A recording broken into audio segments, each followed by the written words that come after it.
Good evening and welcome to Uiseong, Korea, the home of the Pacific Asia Curling Championships 2016. It's a quiet Sunday night here in this bustling town about 4 hours drive from Seoul, and it's home to the first curling facility in Korea. But our feature match tonight pits Japan against Australia. I'm Hans Frauenlob, and joining me is World Mixed Curling Champion Sander Olvag. Good evening. It's going to be an interesting match tonight. Both of these teams are underway in this competition, and after 2 rounds, we have China on top on 2 wins and no losses, as are Japan and Korea. New Zealand's at 1-1, along with Chinese Taipei. Australia looking for their first win tonight. Kazakhstan, Hong Kong, and first-timers Qatar round out the 9-team competition. So let's meet the teams, starting with Japan. Playing at lead is Kosuke Morozumi. Tsuyoshi Yamaguchi is at second, Tetsuro Shimizu is at third, and Yusuke Morozumi is at skip. The alternate is Kosuke Hirata, and the coach is Hatomi Nagaoka. And for Team Australia, at lead we have Derek Smith. Second player is Dean Hewitt. At third, Jay Merchant, and the team is skipped by Ian Palangio. No alternate for Australia, but they do have their coach, Archie Merchant, with them to help them along the way.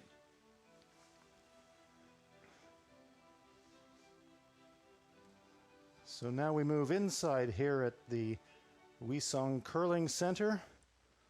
4 sheets of men's action here tonight, but our feature game is Australia versus Japan. Sander, what are you looking for in tonight's game? Well, I think we might have a tight game here, actually. Japan would maybe be the favorite coming in, but Australia had really tough and close game, really good game against China earlier today, where Ian Palangio actually had a shot to win it in the 10th, while I think Japan kind of struggled a little bit against Hong Kong. They've had 2 kind of easy games so far against Qatar and then Hong Kong, so maybe we just haven't seen their best yet, but I think definitely could be a tight game. Well, this should be a good one indeed. So the Australians will open us up tonight. Japan has 1 last rock advantage with the last stone draw, so Japan's playing the red stones, and getting us underway tonight is Australian lead Derek Smith. I think it's there. Wait, close. Just for line. Line's good. He's not that Australian, is he? Line's good. Just for weight, guys. Well, he's got a distinct Scottish lilt, so he might be from the western part of Australia, perhaps. There they are. Come on. Okay. Yeah, Derek. Sweet, boys. Great weight. Sweep, guys. Bringing the play into the house. もうちょいもらっとこうかな。さっき結構曲がってたよ、4番。 Here's Japanese lead Kosuke Morozumi. Newly elected member of the World Curling Federation Athletes Commission. That's quite an honor. It is. It's something that the World Curling Federation instituted a couple of years ago to put a panel together of athletes from around the world to give advice to the rule makers of the game about things that matter to athletes. And yes, definitely an honor for Kosuke. Long corner guard there. Yeah, just might see the ice just not as keen coming towards the wings as they've played maybe the path to the button for the most part in practice. Also as a lead, I think just the last thing you want to do is put the guard in the house in the very first end. Just want to make sure you have a guard. So, especially on your first one. Yeah.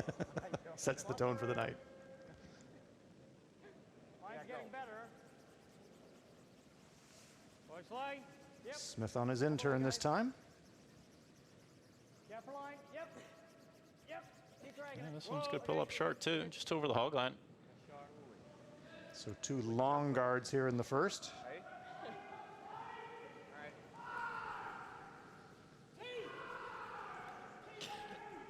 Suki Morozumi tapping his foot, Sander. Do you think that's a weight indication? Yeah, that would generally be a hack weight, so just enough to really kill the rock. Guard shouldn't really be in play here so long. Very, very effective sweeping team, this Japanese team. Just by the guard. Pushes it with hack weight towards the back of the rings and just through the rings. Nice shot there by Morozumi. So Japan line one. Yeah, just going to peek out a little bit on the center line side. So here's Australian second stone, Dean Hewitt. Sometimes it's slightly tricky to make these shots in the first end. Might still be just a little bit tracky, so finding the right weight's not always super easy, but That one really took off. yeah, a little bit down, Palangio said, so that tends to happen a few times. Lots of curl in this ice. The players are enjoying the amount of curl, but occasionally fighting the ice a little bit. At least certainly earlier today we saw in our earlier game players getting fooled a little bit in different parts of the ice. We'll see how it goes tonight. It seems to be fairly uniform, but Here's Tsuyoshi Yamaguchi, the Japanese second stone. I've heard some talks about the Japanese team. A few of the players don't put too much rotation on the rocks, and they might have some trouble with over curl. We'll see how that goes. Japan with the hammer here on the first.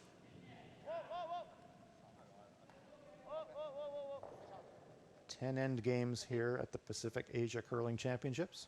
You see it? Yeah. Can hit that. Or that. I like that. I can see all of it. You see all of it?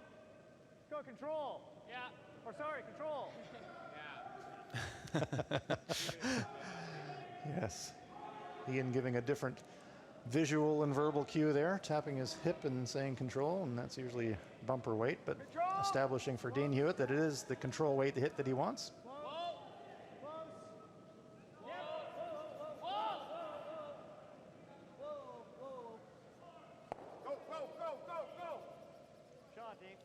Nice stone there by Hewitt, hitting a roll. Parking in front of that Japanese stone, not shot, but it's in an annoying position for the Japanese. It just kind of shrinks the scoring area. So if Japan wants two, now they're going to have to be closer than the L. So basically just smaller real estate to work with. Does effectively make the house smaller. We see Yusuke Morozumi with his broom outside the edge of the 12-foot.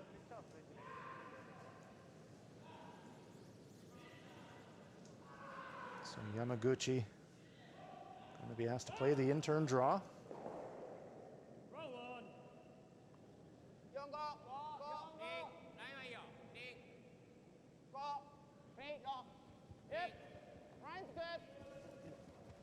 They like the line.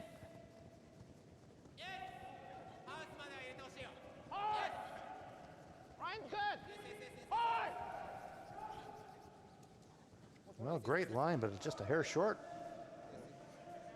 Yeah, it's kind of the last thing you want to do is leave another center guard in play. You have the last stone advantage. It's pretty hard for Australia to get to the Japanese rock. Just a quiet way. You can pick it. I don't mind trying it. Okay. And if we happen to hit normal? Do you like normal? I like normal. Put him up. Gotta go.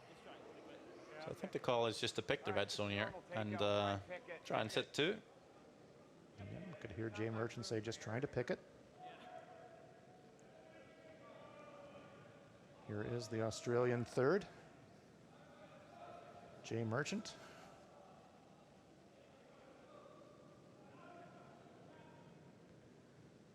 With the bouncy kangaroo on his cap.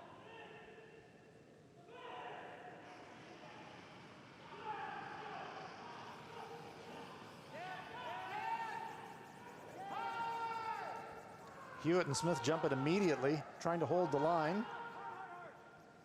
Oh, great brushing. Good shot. Good sweep, boys. Well done.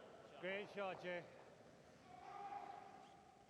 Oh, team shot there. The sweepers were hammering that one coast to coast. There we see on the replay the great brushing by the Australian front end. Just getting it by their own stone. And yes, Jay. I think his budgie smugglers might have been creeping a little tight on that one, but they got by the top one and made the shot.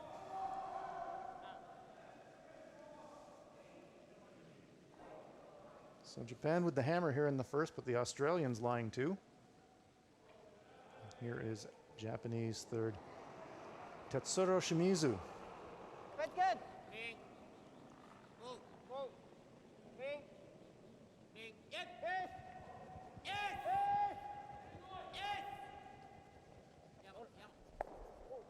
There's the hip, there's the roll, trying to get it behind the guard. Comes to rest, it's got half the button. Pretty nice shot there by Shimizu. There we see it. Welded behind those two center guards. Great roll. Back 12. Yeah, hi, great. A little uncertainty in the weight communications there, Sander, I've heard. Yeah, I think they got to make sure they don't end up with something in between. Either they want to play enough weight to kill that rock, or maybe just play a tiny bump and make sure your shot stone sits in the forefoot.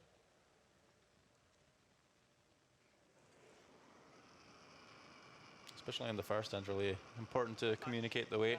Hack! Close, guys. Hack! Close, yep. Yes! Hard! Hard! Really starting to move now. It's actually on the top card. That rock wasn't really in play. Weight might have been a fraction down, but probably not that much. I had a pile of weight on that. Yeah. I still think this side's slower than the other. Yeah. So in practice, I threw like it was 15 100 slower on this side for the same spot. Okay, well, that's a bit of an interesting insight from the players, Sander. They're thinking that one side of the ice they think is playing a little bit slower than the other side. Well, it could be. I might also even out throughout the game, but you remember Derek Smith threw his guard there and it's just barely over the hog line, so it's not inconceivable. That's good. Go, Rocket. And sometimes there can be some variations in the ice in the first end of the game because of the pre-game practices. Isn't that true? Yeah, absolutely. The teams can play different tracks. I think most teams try and play rocks everywhere, but I also heard talk about there being a few heaters on that side of the sheet. Might affect the ice somehow, not necessarily, but Well, it certainly didn't affect anything for Shimizu on that shot. Great stone. Drills one into the top of the forefoot. And the Japanese lie two guarded. We could hit it here. Yeah, just back line. I like back line. What do you like for ice, Ian? You think in here? No, a little more, I think. More? Yeah. Even a little more. Sure. pretty important for Ian Palangino to be able to communicate with Jay Merchant about the weight and trust Back line. what they were throwing. You thought it was heavy early on, right? It's 55. Yeah. I think it's a bit heavier on this side, right? Okay. Yeah, So yes. try to throw a 55. The Australians still discussing the weight. Here's Ian Palangio. Tough shot now. He's looking at two buried. Trying to play a backline weight type of shot to move these stones. 50. Hack! Hack! Close. Yep. Sweepers thought it was heavy out of hand, but it's really starting to dive and move now. Hurry! And they wreck the front of guard again. So that track has really got the Australians bamboozled, I think, Sander. Hey, your weight was good. Well, at least they didn't push that red guard into the house. Yeah, they moved it off the center track, but fantastic opportunity here for the Japanese.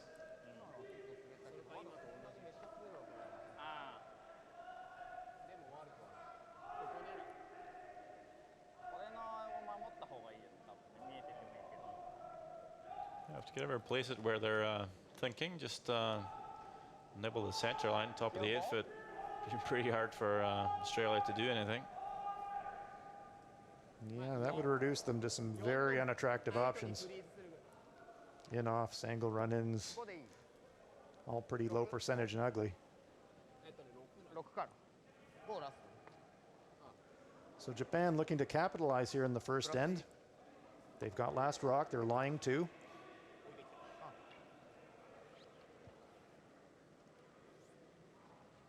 LST よりちょっと重いぐらいだね。Plenty of ice there. Looking for about 6 feet of curl.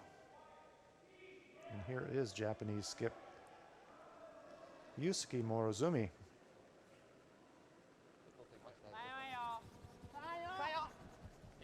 Sweeper's on it right out of hand.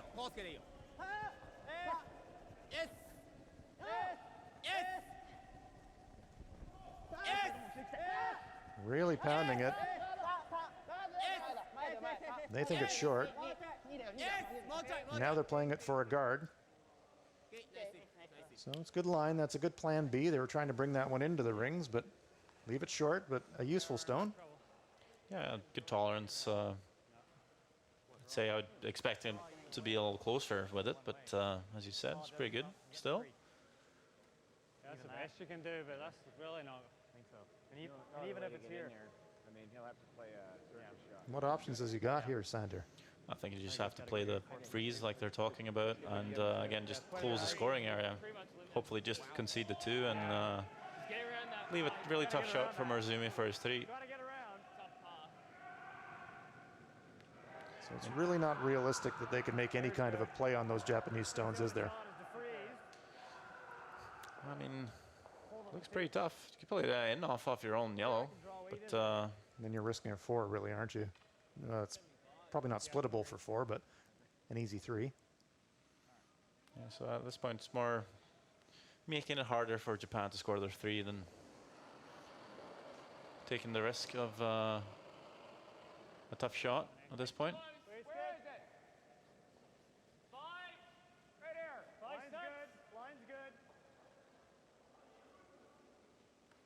You'll see Kosuke Morozumi on the left there with his stopwatch timing the draw to have some information for his brother. And this one actually over curling a bit, so Japan should be able to throw the same draw actually and catch a piece of the forfeit for the 3. So a good attempt there by Palangio. Gets it by the guard this time. Yeah, makes the draw harder for Japan, but if he was maybe just a foot higher there, it'd be sort of in the path of the draw for Japan. So it's 2 in the bank for the Japanese. Can they cash in for a 3rd?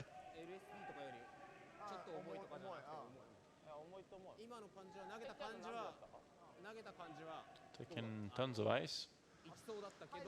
Well, they saw how much Palangio's curled. And that's pretty much the same brush that he had for the stone that came up short. So they know it's going to curl. And as you say, Sander, it could bring that top stone into play. They have to get by the pile to score their 3rd.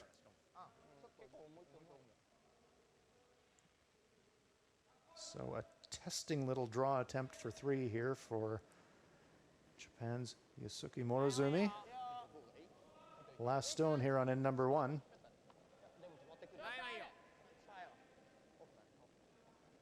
Maybe just put a little too much hot sauce on this one. Sweeper just backing right off it. Needs to stop full 4-foot to get their 3rd point. Merchant ready to sweep it, and he sweeps it back through the 4-foot. So a bit of a let-off there for the Australians. It's 2 points for Japan. And Australia dodges a bit of a bullet. Morozumi, dejected, knows he had a chance for a 3, but it's 2 on the board. So after 1 end of play, Japan leads it 2 points to 0.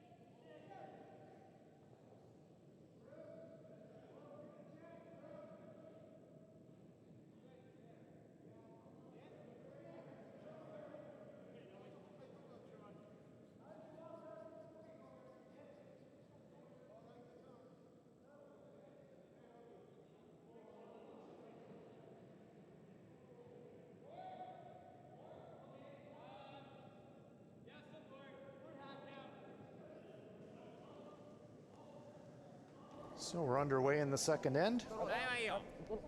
Australia now with last rock in the second end after Japan scored in the first.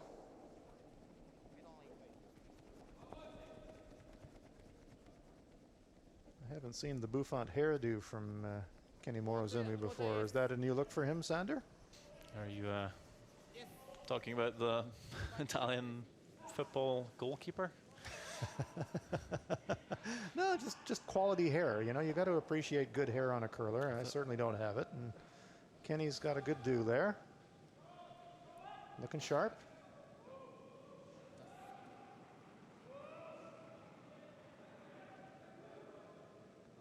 Derek Smith now. Australia with a bit of a let-off in that first end. Japan with a draw for 3. Tough draw for 3, but a bit heavy. So it's only 2.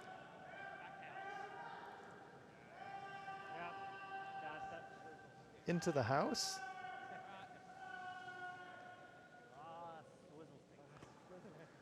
Swizzle stick seems to be the epithet replacement of choice here for the Australians tonight. So a bit deeper. They were hoping for a corner guard.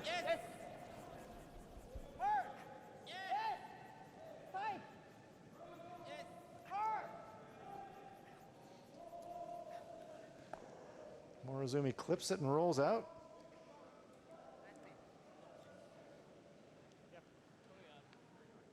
Yeah, leaves a chance for Derek Smith to put up another corner. The only problem is free guard zone will be up, so Japan will be able to peel it.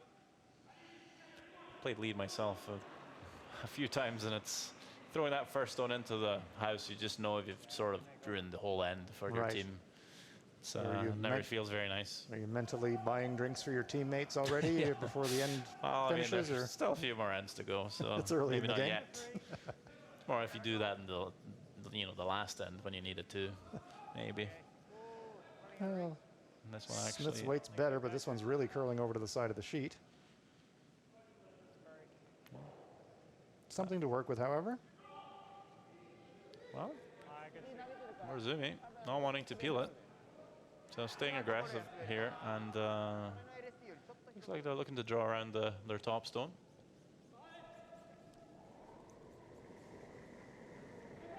Well, this Japanese team, really strong sweepers, so they're always up for an attempt that involves their sweeping prowess.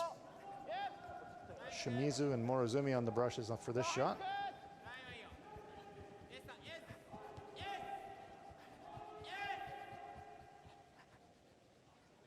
Just coming to rest on the top guard.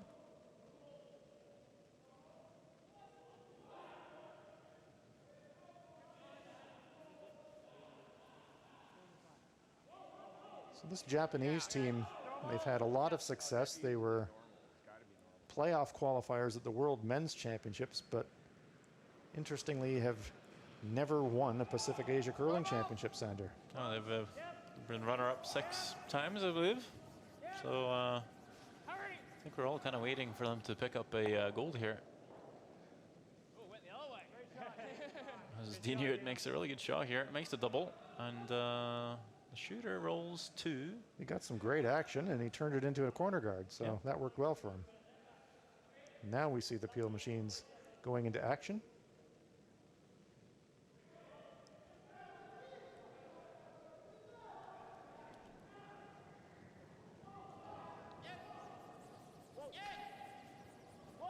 Upweight here from Yamaguchi. He's got one. Rolls across the house. So just one corner guard now in play. Come over here. Corner. You can always go another corner. Yeah, another corner. Okay. Bit of discussion. Pelangio was thinking about going in now, but his teammates were lobbying for another corner guard, and so They're on its own. Hewitt again. Yeah, they're on its own. Yeah, just thinking I have to make the move around the corner. They'll leave Japan with too many run back chances to clear up the end. So just kind of postponing their move a little bit by putting up a corner. Well, this one's sliding into the rings. Okay. Sorry.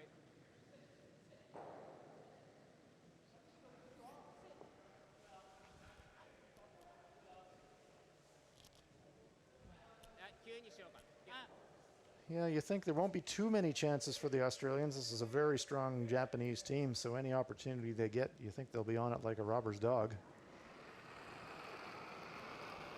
That's good.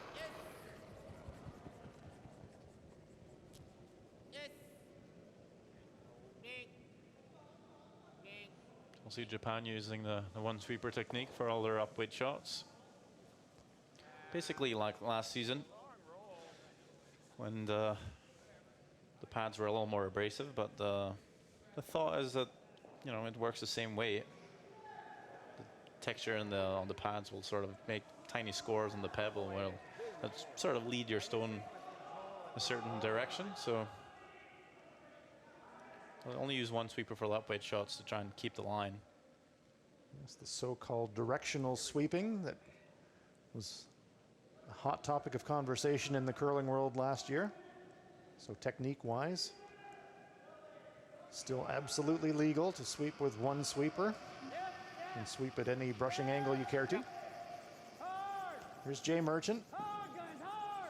And we see those sweepers trying to hold the line on this shot. Want to save the shooter, but it rolls away. So now Japan, be interesting to see if they look to rip that corner guard or try for a force. And it's, boom goes the dynamite, going for the peel. See the uniform jersey of Tetsuro Shimizu flying as he rockets this one down the ice. Gently tickles it to the side of the sheet. That was a very tender touch. Safe. Safe, yes. Sliding in. The week the Chicago Cubs broke their 108-year World Series drought. That one slid safely into the side of the sheet. So, 0 in play. A barren wasteland here on sheet A for Jay Merchant. Surely he's used to that in Queensland. Yep, bit of space in the Australian outback. 2 to 3. 2 to 3. 3. 3 full. Yeah. They're on its own. Yeah. Okay. Might have to land a flying doctor in there somewhere.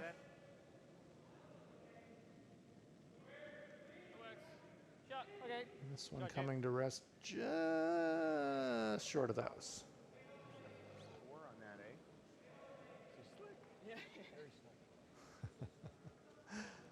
The Australian players a little bit surprised by the pace, a little quicker than they thought.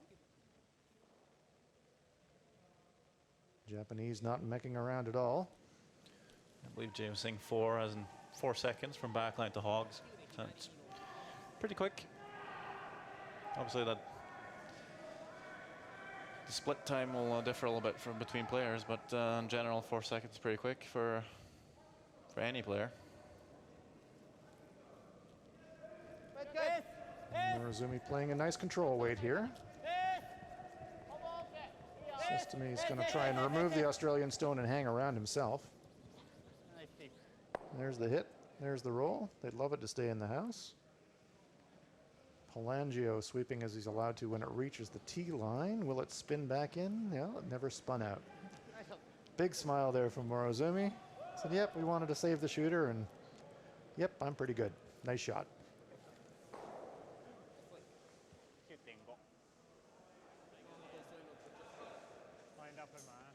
So nothing really brewing for the Australians here. Shot. Right here, no man's land.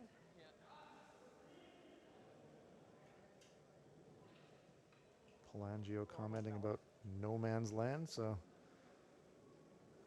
not many stones have been played out this far on the side of the sheet. Throwing the out turn.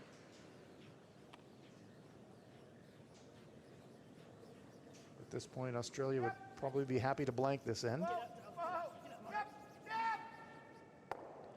Right on the nose. Okay. Speed, guys.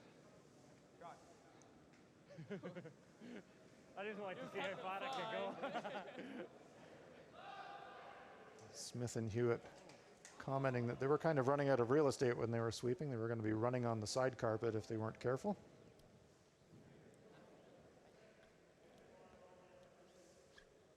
So One lonely Australian stone in play. Here on end number 2, Japan's leading it 2-0. 10 ends to play. Each team has 38 minutes of thinking time. So there are time clocks on these games, and if you were with us earlier today, you saw that manifest in the most dramatic manner possible when Chinese former world women's champion Bin Yu Wang ran out of time in an extra end, and it's game over. That was quite a shocking moment. I'm pretty certain we're not going to see that for this game, though. No, both of these teams play pretty quickly, especially the Japanese. They're rarely in any danger on the time clock. What's that? I don't mind taking. Yeah. Okay. Hit it a bit high side. So Pelangio looking for the blank. Blanking the end, the Australians would keep last stone into the third end.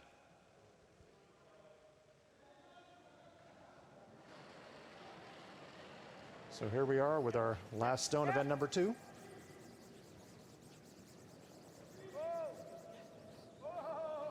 No, this sounds like nose when you hear that kind of sweeping call. Went across the face, rolls out, mission accomplished. Take it either way. Bit of a smile from the Australians. Will take it either way. He was trying high side, hit low side, but the net effect is a blank. So after 2 ends of play, it's Japan 2, Australia no score.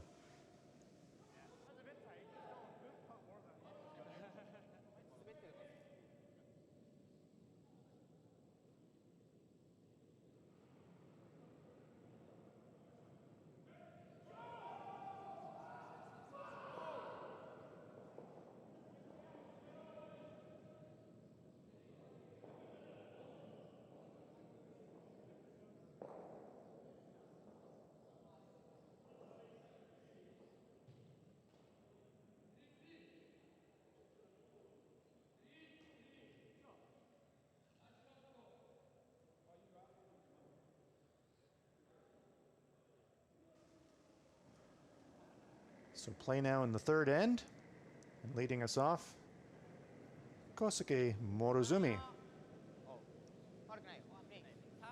Morozumi team is from the Karizawa town in Japan, where they've got an absolutely magnificent curling facility. It was also the site of the first ever Olympic curling championships, curling event rather.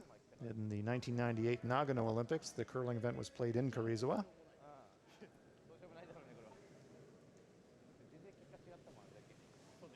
Well, I believe technically the first Olympics was in 1924. Well, that's true. But that was made retroactively Yes, made retroactively official in recognized. 2006. That's right. I think most curlers would agree with you and The say modern that game. the first one is Indeed. 98. There's only 3 teams that participated in the 24 Olympics. It was Great Britain, Sweden, and France. And there's Yes, no sign of a New Zealand team there, or a Norwegian team. one of the British guys actually scored a gold and silver medal at that Olympics. Oh, that's hard to do. Spared for Sweden when they played France for the silver. That's So outstanding. when that was made official in 06, I think he's like the only person that's done that. It's kind of like Schrodinger's cat in time travel, isn't it? You know, sort of winning a gold and a silver in the same discipline at the same time. That's amazing. It's like an alternate reality. I don't think that's going to happen again. Yes, one Olympic record that will never be matched.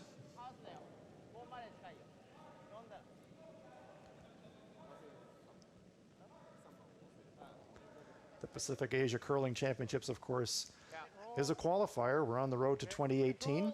The Pyeongchang Winter Olympics will be held in Korea. We're about 15 months away from the opening ceremonies, and teams here trying to qualify for the World Championships.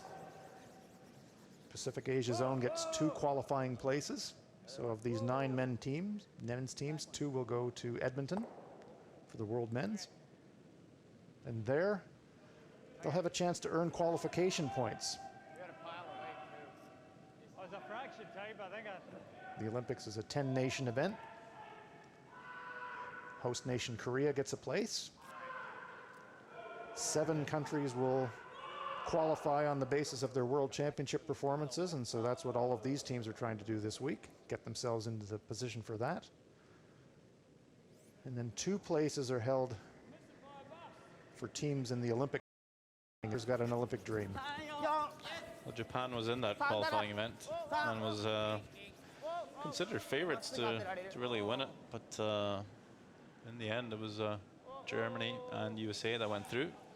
So they're pretty, I think they're pretty keen on qualifying without having to go to the qualifying event. Just get a direct spot. I think they were very disappointed not to make it to Sochi. It's such an enormous commitment in your life. Here's Dean Hewitt trying to deal with these stones at the front of the house. The Olympic cycle, it's a 4-year cycle. It's really, really hard to qualify your country into the event. A nice double takeout there from Hewitt. Well, let's roll the shooter out of place, so only one guard up, and Japan will peel it. You can see that Japan really wants to play for the force, as he could have peeled the guard on the previous shot as well, but he elected to come into the house again. But in this situation, they don't really have a choice anymore. So, sort of regretfully needing to peel the corner from Murazumi. Yeah, they're sort of playing the percentages but wanting to press at the same time. Yeah, so he wants to force, but not really given the opportunity because Australia is just kind of not making their shots. Yes. So it's a bit of a reset here. Pelangio again asking for a corner guard. Trying to generate something. They're trailing by 2. Well, what they need to do is make sure they keep the shooters around. By rolling out, you're just not really setting up for anything. So that's what they're going to have to look out for in the next end. But they can afford to be patient as long as they've got the hammer. For sure. And as you see Japan being a little impatient, you might as well wait for them to be a little too aggressive. And can that happen sometimes when you're playing a team that is instinctively aggressive? Can you sometimes force their hand a little bit and play on that impatience? Well, I think so. You know, if you as a team feel you're a lot stronger than your opponent, what you want to do is score 2, force them, get a hammer back, try and score 2 until you get a comfortable lead and then run away with it. I don't think Japan feels too comfortable with only the 2-point lead. So what they really want to do is force and, as I said, try and score a few more points before they can start peeling everything. So if Australia stays patient and just plays it simple and open, it might frustrate Japan to make a few more aggressive calls. And if they do miss, you might see Australia pick up an easy deuce. Well, a deuce would put them back on level terms, and it would be like starting over. I don't think Ian Pelangio is necessarily a very defensive player, though. I think he likes to have rocks in play. Oh, he certainly does. Excellent draw shot player, Ian Pelangio. He's played the mixed doubles as well. Yes, this Australian team, Jay Merchant, has also been at the World Mixed Doubles Curling Championship. And Dean Hewitt, the Australian second, is going to be the 3rd member of this team to be playing at the World Mixed Doubles in Lethbridge, having recently been the winner of the Australian National Mixed Doubles Championships. And there's no real secret saying that there's a few stones in play in mixed doubles curling. If you haven't seen mixed doubles curling, check it out, and you will have an opportunity to see the World Mixed Doubles Curling Championship next year in Lethbridge, and it's going to be introduced as a full medal sport for the very first time at the Pyeongchang Olympics. So watch the Olympic Games to see the first ever mixed doubles gold medalist. It's a fantastically entertaining form of the game.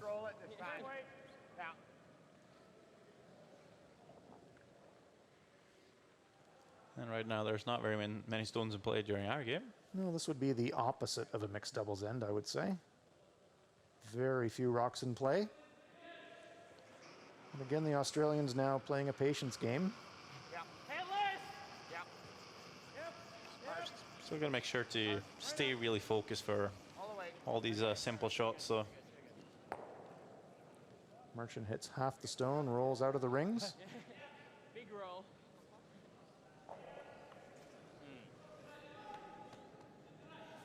8ぐらいに投げてちょっとこっちに。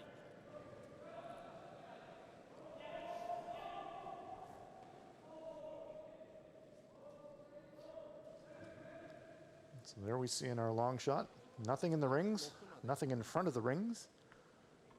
One Australian stone just to the back of the house. 7が4。 well, if Morozumi was a little desperate for the force, he could play a guard here, center guard, and try and lure Palangio to playing around it. But I think they're just going to draw the forfeit here and try again in the third. It's always a good chance to get a free draw to the forfeit as a skip. 6までは来たよ。 Yeah, it's like being able to dial your draw weight in for free. A no pressure shot like this. Right on the tee line. なんでな？止めてなかった。 Like that? Yep. Sander was mentioning that Japan had a game against Hong Kong, who gave Japan everything they could handle. Yep.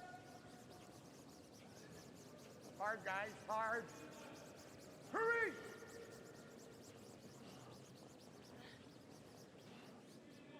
Sweeper's trying to save the stone, but again, hits half the rock and rolls out of the ring. So a little bit of sloppiness here from the Australians. Back a little bit. Kind of moving a bit. Palangio saying I started that one a bit. Just lined up a little bit wide on that. I think Morozumi's going to draw to the wing, maybe just kind of side by side with that yellow. Yeah, now you can definitely sit in front of that one and hope for the jam. Yeah, even if just sit on the side, kind of forces Palangio to play the center line peel, because he might end up rolling into it. So see how much it curls here. They were taking center line ice. Trying to make the attempted blank for Palangio that much more difficult. Merchant sweeping it deeper. Well, you see, if they would have swept that only a foot and a half deeper, Palangio couldn't have played the peel on the outturn, Right, so you're which saying is the preferred shot. So you basically force it on the intern and only give him one option to make the shot. yeah.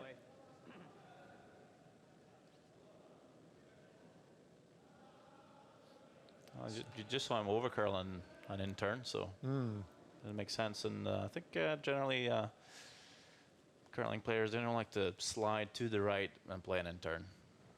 Yes, your natural motion of the inertia of your body drags you across the shooting line. So players do favor the outturn on this shot if they have the chance to throw it. It's the last stone of end number 3 in Australia trying to blank. There's the hit, and they roll away. Nicely done by Ian Palangio. So again, a 0 on the scoreboard, but Australia retains last rock. And after 3 ends of play, Japan leads it 2 points to 0. That was good. Yep. That's a positive thing.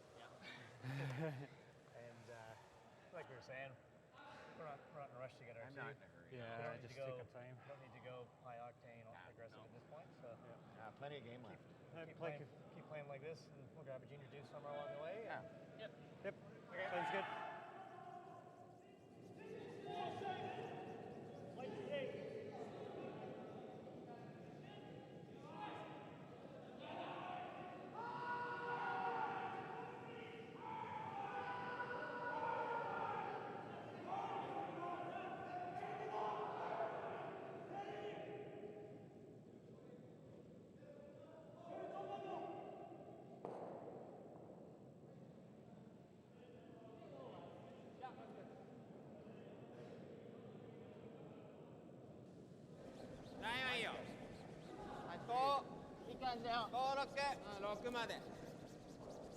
So play underway here in the 4th end.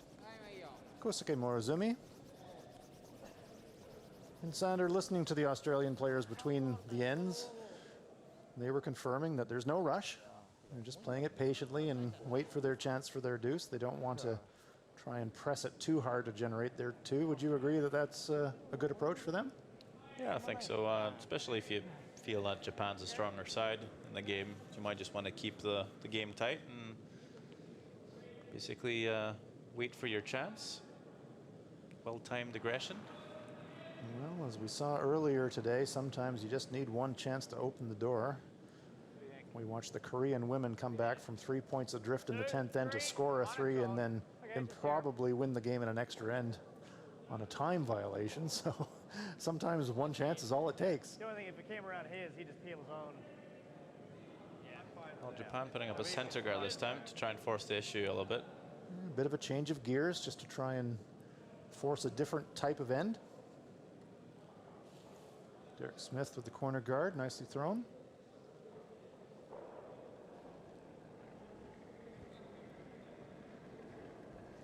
Now Kosuke drawing around center guard. Wouldn't mind seeing play it on the intern. If you're ever going to show a piece of the rock, maybe you want to show it on the other side, not the corner guard side. So. And why is that? Well, if you're just half buried here, it's a good chance for Derek Smith to come after it and play a little hit and roll off of this stone and roll the shooter in behind the corner. So that stone indeed doesn't bury, so it is available to the Australians. Go control. Yep. Now, of course, you want to make this shot, but make sure to keep the shooter in play here. As we've seen early on in the game, had the tendency to roll out and just kind of kills the end for them. Yes, maybe a bit early to play really down weight and just try to tap that stone straight back. So they are trying to play control weight hit and save the shooter. There's the hit, there's the roll. Really nice roll, actually. Shot, guys. So great result there for the Australians. Derek Smith, cooler than a can of VB in an esky. You might need to translate, Hans. My friends in Melbourne will know exactly what that means. An esky, of course, is an Australian beer cooling device. And VB is the favored beer of Victorians everywhere.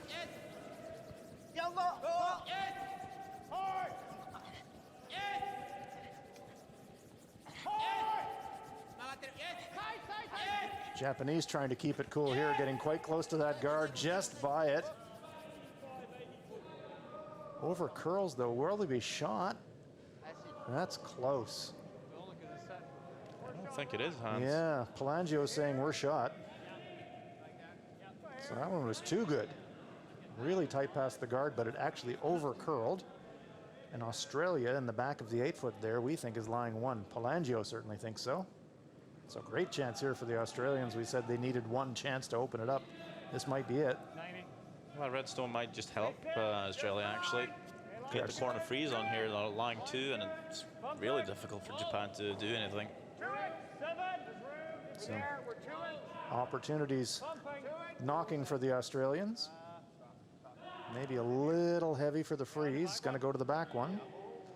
Unfortunately, it's going to bump it out of the shot position. So a bit of an error there from Hewitt.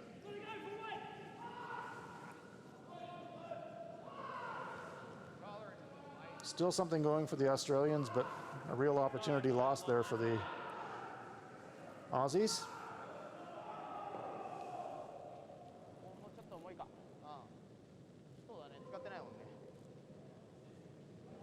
Tsuyoshi Yamaguchi trying to capitalize on that slight miscue. Remove the Australian stone.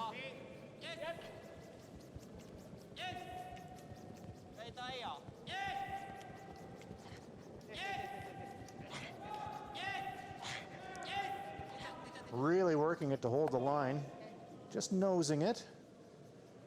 So, still quite intriguing. Palangio saying, well, we could just weld one between the pocket.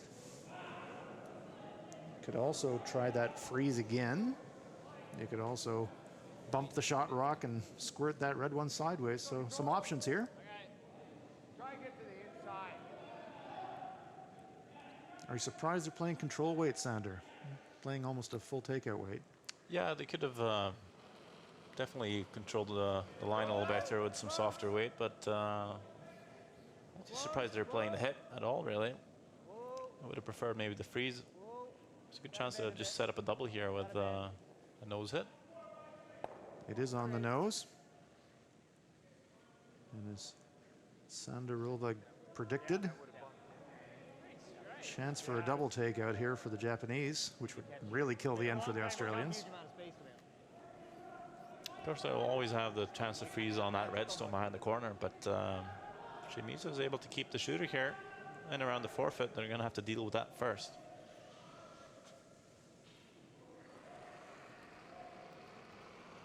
So good to see them playing a controlled way here to make sure the shooter sticks around.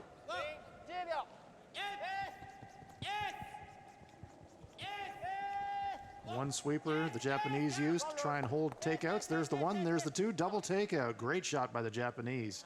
And Japan lies to.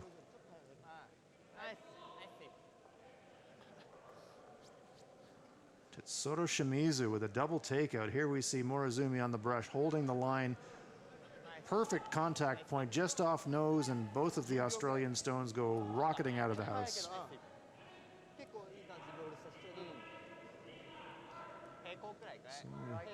Said the Australians had a glimmer of an opportunity, but You don't need board for here. You don't need board. All right. just discussing the weight. Have to reset now, and there's still guards in play, so still a chance for the deuce here for the Australians, but they'll have to get it a different way. Head down. Whoa. On the way. Close. Dead nose. Oh, we could have got the roll that way. Right on the beak. Okay. Australia lies one, but it's wide open. That way. Trying to roll the other way. Could have held it.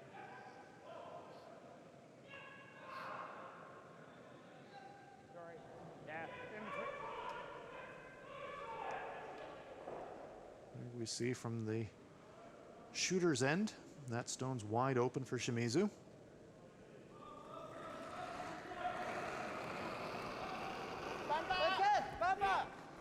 Bit of the old Manitoba tuck there in his slide.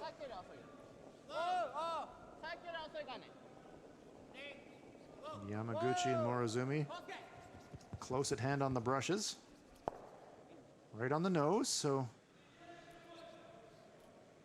straight exchange of rocks there.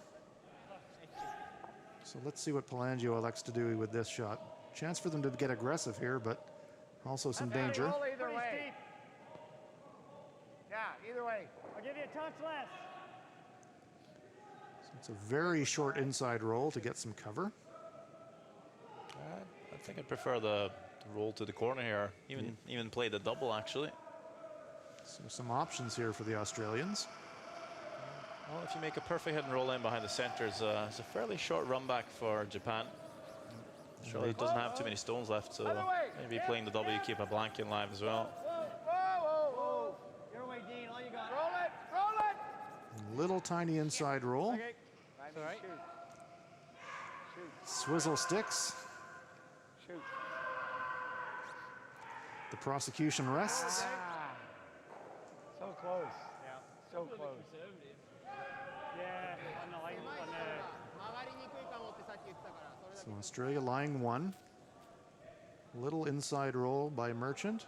Would have loved another half of a rock of roll. So we think that stone is quite accessible for Yusuke Morozumi. Yeah, well, they can't make the roll in behind the center this time, so just trying to get to nose, I guess.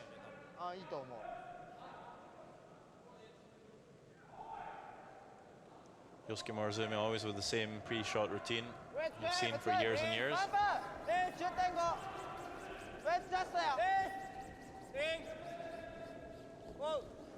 This is play on the fourth end at the Pacific Asia Curling Championships in Uiseong, Korea. Japan holding a 2-0 lead here in the fourth end, but Australia with last rock. Morozumi removes the Australian stone and one of his own as well. giving Corner's buried behind that here corner for guard. one. So it's almost that line. Maybe just try to back four. I'd feel more comfortable with a bit more. Yep. I think Palandra's just looking to play a little bump here, a little freeze bump. Is that good? Less? And even if it doesn't work out, leave the forfeit open. You want less? Uh, Just has to move that stone Tap that red a little bit. Yep. maybe 5 or 6 inches to Doesn't need be tap much. shot. It's straddling the That ceiling. ice look good? Some play a pretty perfect freeze around a cornerstone against China on the 10th end to set up for a deuce. Yeah. Just really perfect freeze with the right angle, and left China having to come after with a freeze of their own. They were able to do so, but Palandra had the whole nudge to win the game. Little tap and roll, but ended up just overthrowing it and did make contact, and China stole the game. It was an enormously entertaining game between Australia and China. 9. Plenty of room. Let it work. Let it work. Let it work. Sub to it. 9. 9. Yep. They're close. Trying to keep the angle now. Shot. Dandy. Good. Maybe slightly overswept it there at the end. It could have curled a little bit more, but the weight was good. Angle's probably a bit troubling for the Japanese. There we see a great shot, so they can see 3/4 of it, but if they hit what they can see, they're going to jam on that backstone all day. So Morozumi says, okay, might have to do something different. ピールもまた難しそうだね。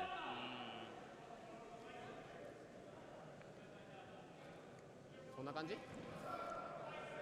Shimizu and Morozumi discussing their options.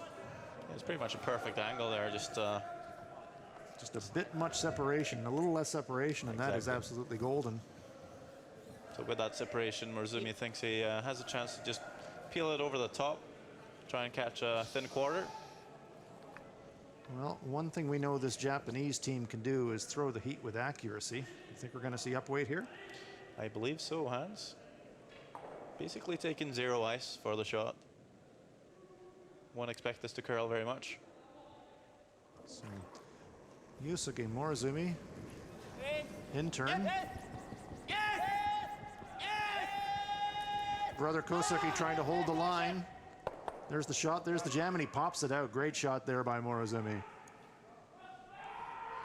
Well, we've seen that time and time again over the years from this Japanese team. When they need to, they can reach back, up the weight, and all of a sudden granite's flying. There we see across the top, jam the red, but because it was really moving, popped it out sideways, and all smiles from the Japanese. Mission accomplished. So again, Australia, with the last stone in end number 4, has decided that their best option is to blank the end and hold the hammer into the 5th. So in baseball terms, it's a pitcher's duel. After 4 ends of play, another 0 on the board, and Japan leads it 2-0. All right. Had a chance. Made a good shot. And here we see confirmation of the score. Japan leads it 2-0 after 4 ends. カマ使っても同じことなんだよ。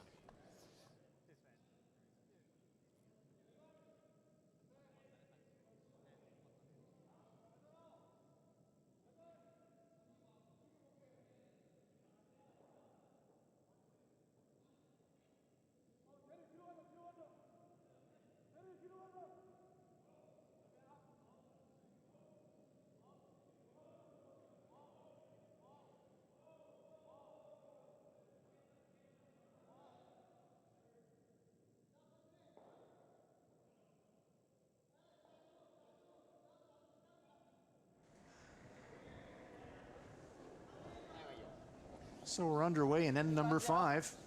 ないわよ。 Be a short 5-minute break at the halfway point after this end of the game. But 3 consecutive blanks. Japan opened the game with a chance for a 3 in the first end, had a tough draw for 3. Slightly heavy with that, scored 2. And that's been the only scoring that we've had. The Australians have blanked ends number 3 or 2, 3, and 4. And that's our score, Japan 2, Australia 0. Let's see what the fifth end brings us, Sander. Yeah, well, end number 2 and 3 was just some poor stone placement by the front end to All there. didn't really set up anything for Australia. And the fourth, just the previous one, we had some really good lead play, and Just a free spot here. all of a sudden we had a lot more stones in play. Just a couple of good takeouts and a double by Japan sort of ruined everything. Yeah, the Australians did have a good chance there in the fourth to draw a second stone around a corner guard, just fractionally heavy, and the Japanese cleaned up. Looking like everyone is finding their draw weight now after three, 4 rounds of play. ラインはいいよ Should have it locked in by then. Yeah, the ice should be pretty much 3まで the same everywhere. もうからちょっと曲がっちゃいそう Even Kosuke Morozumi hasn't really put his stones in the perfect spot. It's kind of just been side by side, hasn't really found a good line, but this time better placed. Maybe just the guard just a tad long. Just a bit of a teaser for the Australians. Tiny piece of that shot stones available. Freeze to that. In front of it. Yeah, looking to freeze it. Okay, game on, folks. I think even, yeah, like Merchant just mentioned, even if you bump it here, just in behind the tee line, it's pretty good. You open up the forfeit area. There's Derek Smith, the left-hander, so this is his out turn. Line's good. The out turn tends to run a little straighter than the in turn. Coming down. Let it work. Coming Let it down. work. Let it work. Line's pretty good. Yep. Yep. Yeah, for line. Good, guys. Come on. Hard for line. Stone is really finishing hard. Really comes down there, right? Shot, Derek. So, Yep. good weight there from Smith. Got fooled a little bit with the curl. Well, it's actually pretty good there. It's Over curled it. It's a good spot. Yeah, kind of leaves the yellow one just slightly open on the corner guard side, so there's a chance Australia might come on a righty's out turn and play a little head and roll. Wouldn't be Derek Smith's out turn, of course, the left-hander. Here's Tsuyoshi Yamaguchi. ラインまでラインまでおう4 5 4早くね早くね5 5 So after a lot of ends with not very many stones in play, they're starting to accumulate here, so I think we're going to be in for some excitement. Just nudges the Australian stone, repositions them a bit. Japan line 1. Control. Yeah. This is looking more like a mixed doubles end. I like control. I think we can get to the Right down inside. the nose. I like control. To rip the guard, that's not bad. So again, the Australians electing to play takeout weight rather than just try and reposition the stones. Yeah, I wouldn't mind just seeing hack weight here, just to make sure you put the shooter in the right place. Yep. Yep. Hard. Yes. Hurry. Hard, guys, hard. Bit of panic in the voice if they left the sweep too late. Just by the guard. Great shot, Daniel. Oh, good result there for Hewitt. And Australia is line 2. Yeah. Real good. Great outcome for the Australians. Got there a bit late with the sweep, but that stone in the top of the 8-foot, I believe, is fully buried behind that red one. So a little something brewing here for the Australians. And just to make it interesting, Morozumi is leaving that center guard there and making a hack weight play at the stones in the rings. So Yeah, it's Australia with last on advantage, have 2 stones in by the center guard, and it's you're leaving it there. Japan playing the hit and roll in by the corner. It's amazing. Things are quite the opposite. Well, Australia and New Zealand are south of the equator, so a lot of things are opposite on the southern half of the world, so maybe that's the way this end is going as well. There's the hit, there's the roll to the wing. Trying to push that Australian stone out. Just getting it out, and the Japanese stone spins back in, so Pelangio confirming that Australia is still shot. Yeah. We come around. There's not going to be a lot of movement. There's pretty not gonna be a lot of wide. space here. Or it's hit. I don't mind the hit and nose. It's really tough getting around I'm that. fine. I'm fine with nose. Well, we can nose that then if you like that. Yeah, let's play that. Yeah. Do you like this call, Sander, playing the nose hit on the left-hand stone as we're looking at it? Yeah, I don't mind it. You could have actually just played a little freeze bump on it too.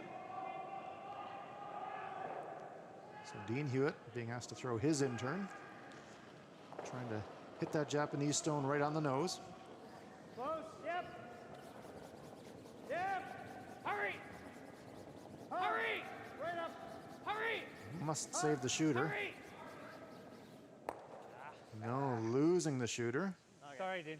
So another opportunity gone here maybe for the Australians, but that stone at the top of the 8 foot, still protected. Well, that is a bit of a routine shot and shouldn't really be missed, but again, you have a little more margin for error if you, again, just play old tap. There's no danger in leaving some Japanese stones around when you have the last advantage, especially at the fringe of the house. Just might even help you. So Yeah, the Australians electing to play takeouts when downweight shots might have been a better option, but like they say, any shot's a good one if you make it. Sometimes other shots might be just slightly higher percentage shots to play. So there we see Japanese pushing the stone across the rings and the gentlest jam I've ever seen. Shot 4. So the end is still alive for the Australians. Their shot was pushed away from the guard, but still remains in shot position. 85, 90, I reckon. Yeah. Crucial here, though, that Merchant buries this one in front of the tee line. Jesus, that's a lot of ice.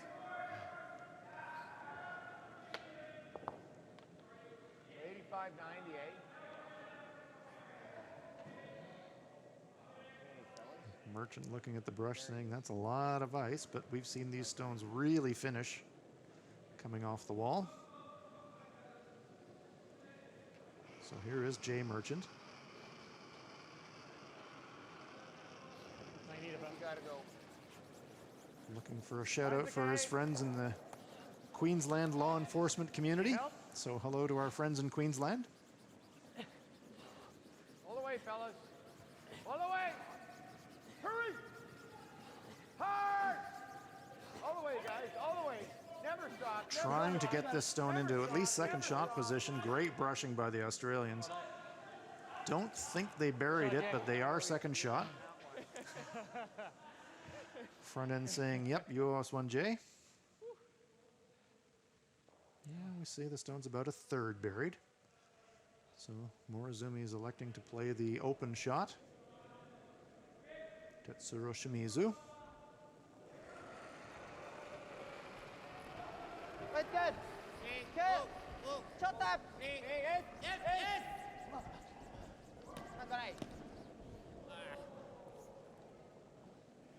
And wrecks the guard, redirects and kills the Australian stone. Did they burn the rock? They kind of backed away from that one. I wonder if it might have picked up something. I heard some broom slapping there. I wonder if it was Shimizu getting a little upset over a pick. I think the stone picked. Yeah, Then it hit the guard, redirected, and they made the shot. that's karma for you right there in one shot. Unbelievable.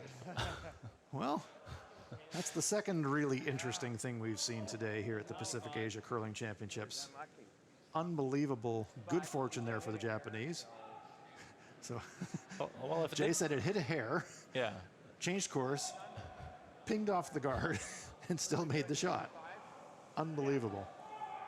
well, he was unlucky to pick, and then he was lucky again to. You can for be it to- unlucky and lucky in the space of 2.5 seconds. Exactly. Incredible. Weight's good. 7, 8. Line's good. 6. Yep, for line. Hard. Hard, fellas. It's all on the guard. Whoa. Well, this is on the guard. Whoa. Let it curl. So again, an opportunity gone begging for the Australians. It's okay, Jake. This doesn't open it too much. Well, the guards are still there, but Yeah. I'll go at 90 on that. Good, yeah. Did you get? I got an 85. Yeah, saying that just died. They called 7 on it Yeah, halfway down. yeah. He said that it just died. Yeah. That intern side going away from the home end. Yeah, they called It's really fooling the players. Lots and lots of curl, and it seems the curl is also killing momentum, and so more than one stone we've seen over curl on that intern side. Good news for the Australians is they still have some protection for their shot rock. But Yusuke Morozumi about to attempt probably his favorite shot. I think he would throw runbacks every time if he actually had the chance to do it. And so he'll be trying to drive his stone onto the Australian rock. Well, this is when Morozumi's kind of clean, soft release comes to his advantage. Because on this type of ice conditions, the upweight shots, they won't curl very much. So if you set them back, they're never gonna come back. As you see, it's just gonna make a great one. Clean, nice release, running straight, very true, and it makes it really easy to make those type of shots. Just put the broom where you want to hit the stone and just make it. Yeah, and we've seen Yusuke Morozumi make those time and time and time again over the years. Loves the run back. Yeah. A little bit unlucky not to leave it Down here. half tuck in one of those guards, though. So there is still a chance here for the Australians to remove the Japanese stone and roll either to the left or to the right. Okay. Probably prefer to roll to the left as we're looking at it in this picture behind the corner guards, but any protection will be welcome for Team Australia. Ian Palangio from Sydney. Beautiful harbor city. Oh, sneaks by the guard. Sorry, guys. My goodness. Chucked it out. Palangio saying, I chucked it out. Feather on that. Yeah. Sorry about that. Yeah, a bit good. A bit wide. Watch how close this gets to the guard. That would have been absolute disaster. I think there was a spark when it went past that guard. Removes the Japanese stone, but unfortunately loses his shooter, and so a good chance here for the Japanese to turn the tables, bury one, and at least force the Australians to finally take a point. And if he makes it, great. Good chance for a steal.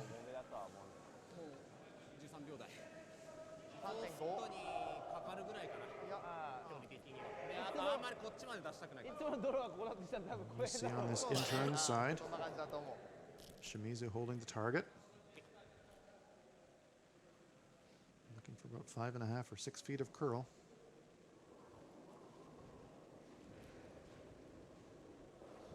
いい感じ5756上といいよちょっと待ってナインはいいよクリーンそしてもうちょっといくかももうちょっといく7もうちょいいくクリーンナインつくクリーンナインはいいからそのまま前目でいいよ Sweepers are pretty happy with the line and the weight.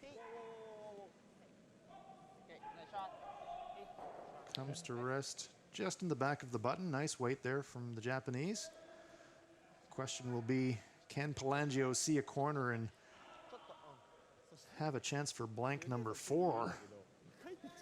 We have to consult our crack statistician team somewhere. I'm not sure what the Pacific Asia Curling Championship record for consecutive blanks is, but must be surely getting into the neighborhood.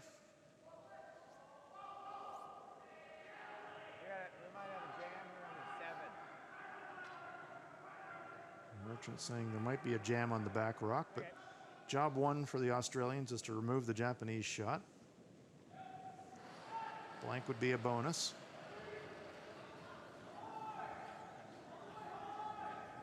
Last stone here in end number 5. Australia trying to remove the Japanese shot and roll out themselves to keep the last rock. There's the shot, and he goes by it, and Australia again. I knew once we had a piece. Okay. Blankety blank, blank, blank. Australia goes to the halftime break, hanging on tenaciously to the hammer, but Japan is holding on to a 2-0 lead.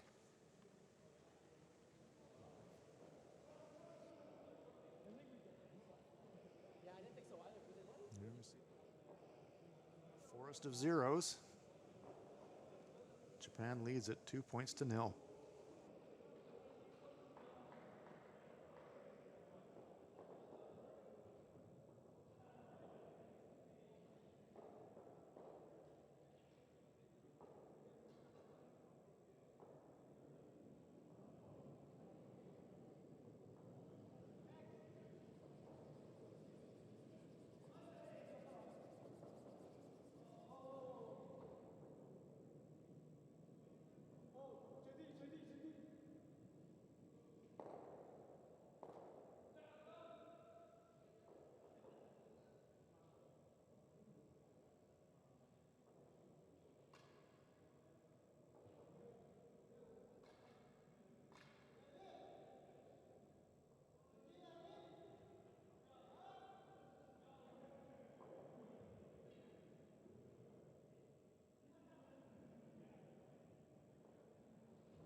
So, looking at the highlights of the first half of this game, and all of the scoring action happened early. Japanese skip Yusuke Morozumi on attempted draw for 3, but he slides to the back of the 8-foot. Japan scores 2 to grab a great early lead. Looked like we were away to the races. But that's been all the scoring so far. The Australians have blanked the 2nd, 3rd, 4th, and 5th ends. So on we go to end number 6. Hans Frauenlob here with Sander Rovag, and Sander was a bit of a pitcher's duel there in the first half of the game, and to use a baseball term, a really low-scoring affair. Do you think the players at the halftime break will be thinking differently about how to play the second half of the game?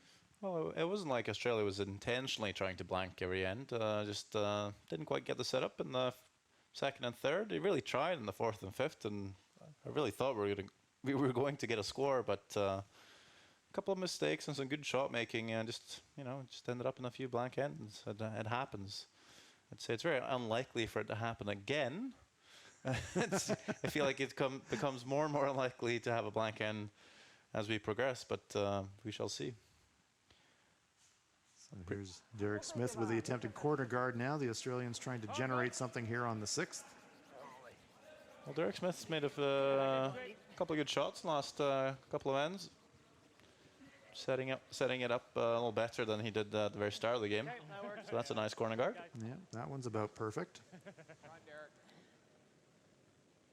You'll see the first one from Kosuke Morozumi is in the back four, so I'm not sure if Japan would like to put the center guard on that. It's fairly aggressive to guard a stone that's in behind the tee line. You'd really be inviting some kind of a freeze or some type of shot like that later in the end, wouldn't you? Yeah, so, but then again, we've seen Japan really try and push for the force as well, so, well, definitely looks like this one is coming into the house. Well, will it also slide behind that tee line? Yes, it does. Well, pretty perfect for Australia. Yeah, corner guard and two of your opponents behind the center line. Or we can nose hit. Either or, whatever you prefer. Nose hit. Control. What do you like doing? So, Sander, do you like this call? Not especially. Of course, if you want to keep it tight and keep the blank alive, that makes sense to play the hit, but Yeah, hard all the way. I think for the neutral fan, we'd probably like to see a little more of an aggressive call, maybe come around the corner or just maybe tap the stones back a little bit, but by removing them completely, you're not really utilizing the situation. And 2 stones in behind the tee line was a great chance to apply some pressure on Japan early on here. It's a 6th end, it's an even end, it's a good end to score a couple. But then again, now there's a corner guard and a stone in the house. It's a very well played shot, so they'll still have that chance for the deuce. Here's Tsuyoshi Yamaguchi, the Japanese second. Playing quiet weight, so Japanese are definitely not timid about putting stones in play. They're enjoying a 2-point lead, but the Australians do have the hammer here on the 6th. Trying to weld it down on top of that Australian stone. Slightly over curling though, and Australia still lies 1. And I'm quite sure Japan could see enough of the IL to come after it and kill it, but this again just proves that it's Japan's opposite world today. Yeah, Japan's just a little impatient, trying to force the play. Australia's being a little cautious and forcing the mistakes from Japan, and when they get it, that's when they pounce, I guess. Now they have a great chance to put another stone in there with zero risk. The forfeit's open. All right, line's okay. Well, let's see if the Australians can capitalize and convert on this opportunity. They've had a number of chances in this game to try and get something going and generate their deuce. Just get it by that guard. Again, this stone's about to over curl as well, so the curl is really fooling these players. Australia lies 1st and 3rd shot. Japan's 2nd shot. Everything behind the tee line. Yeah, it's a bit soft on the handle, so Hewitt saying it was a bit soft in the handle there, so lower rotation, Sander, what happens? The stone tends to curl more. Yeah, it just kind of grabs onto the ice more and more friction. So, and you would get the opposite with a lot more rotation. It runs straighter and actually end up curling just a little more delayed curl. So generally, players try to throw it exactly the same every time, so it's just more predictable what's going to happen to the curl. A lot of people might think that we choose how much we want the stone to curl and how we throw it. That's usually not the case. Of course, if you maybe throw 2 rotations normally and you get to ice like this where it curls a lot, you might try and adapt for the week, but not from shot to shot anyway. So the Japanese nestle one into that cluster of stones gathering behind the tee line. Back line. Into here. Move this around a Everything's little still bit. in behind the tee, so Quite a welcoming pile of granite. 98. This might be a situation where the amount of curl that Dean Hewitt got on his last stone could come in quite handy on this shot. Could just get inside and nudge that red one. 19. Everything's still behind the tee line, though. I think he just kind of popped this one a tiny bit more. And this one's got more rotation, definitely. It's tracking straighter, and he's got a bit more weight.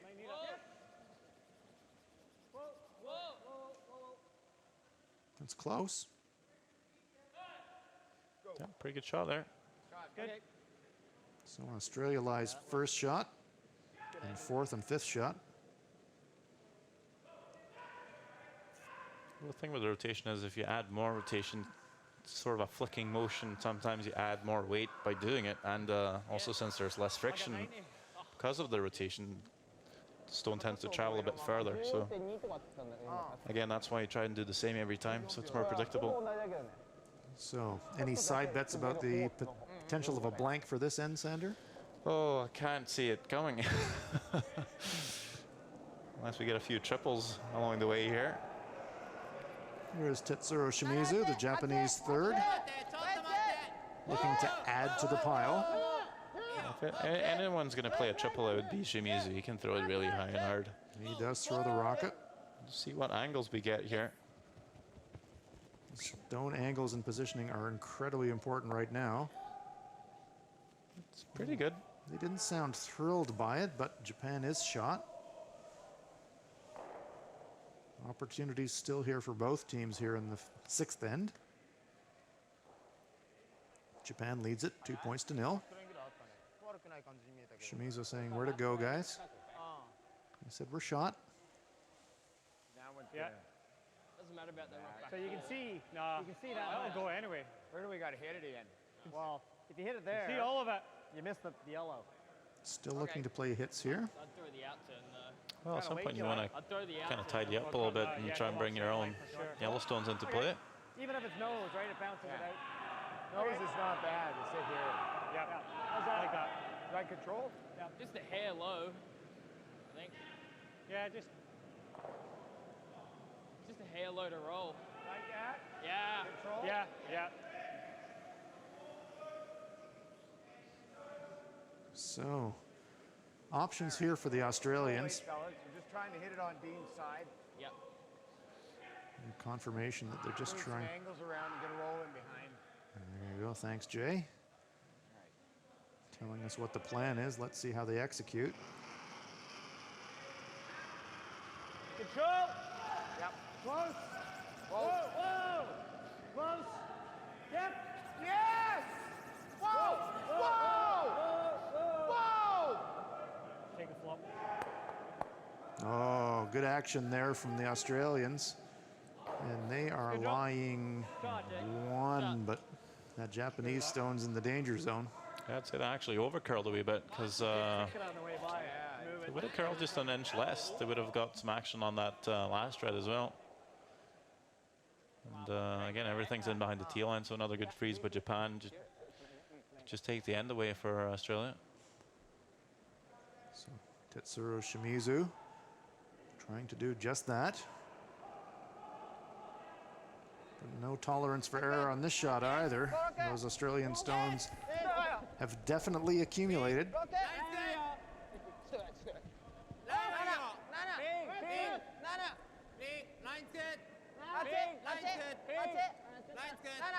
Sweepers like the weight.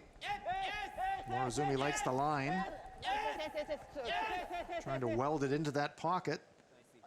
Just about perfect. Australia still lies one, however. Yeah, I still think he can blast that, though, and get this one I out want to freeze to theirs. instead of pile. Yeah, we got to. So now I think we can change the needle on the prediction of the blanco meter to the impossible zone. I know I'm Lots and lots and pretty lots of tempted to rocks blast clustered that there. if I was him. Yeah. Come on, guys. Well, as Yogi Berra says, You can only see it's half. not over till it's over. All right, if I'm tolerance is short. Get on my first one. Certainly ain't over till it's over. All right, tolerance is short, fellas. Yeah, What are we looking at here? 85, 90? I think so. Huh? 90. Oh, you can't see much, Ian. You can't see any of it. 85-90?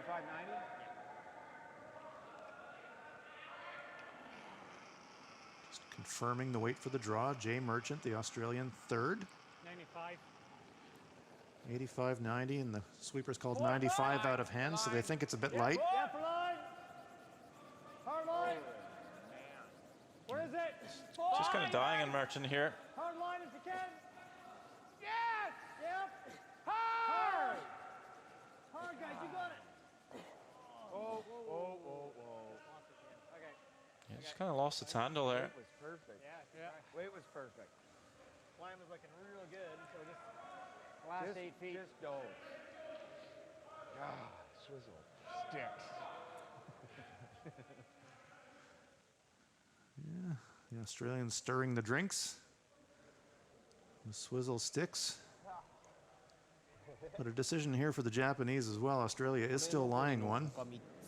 これとこれとこれ出す。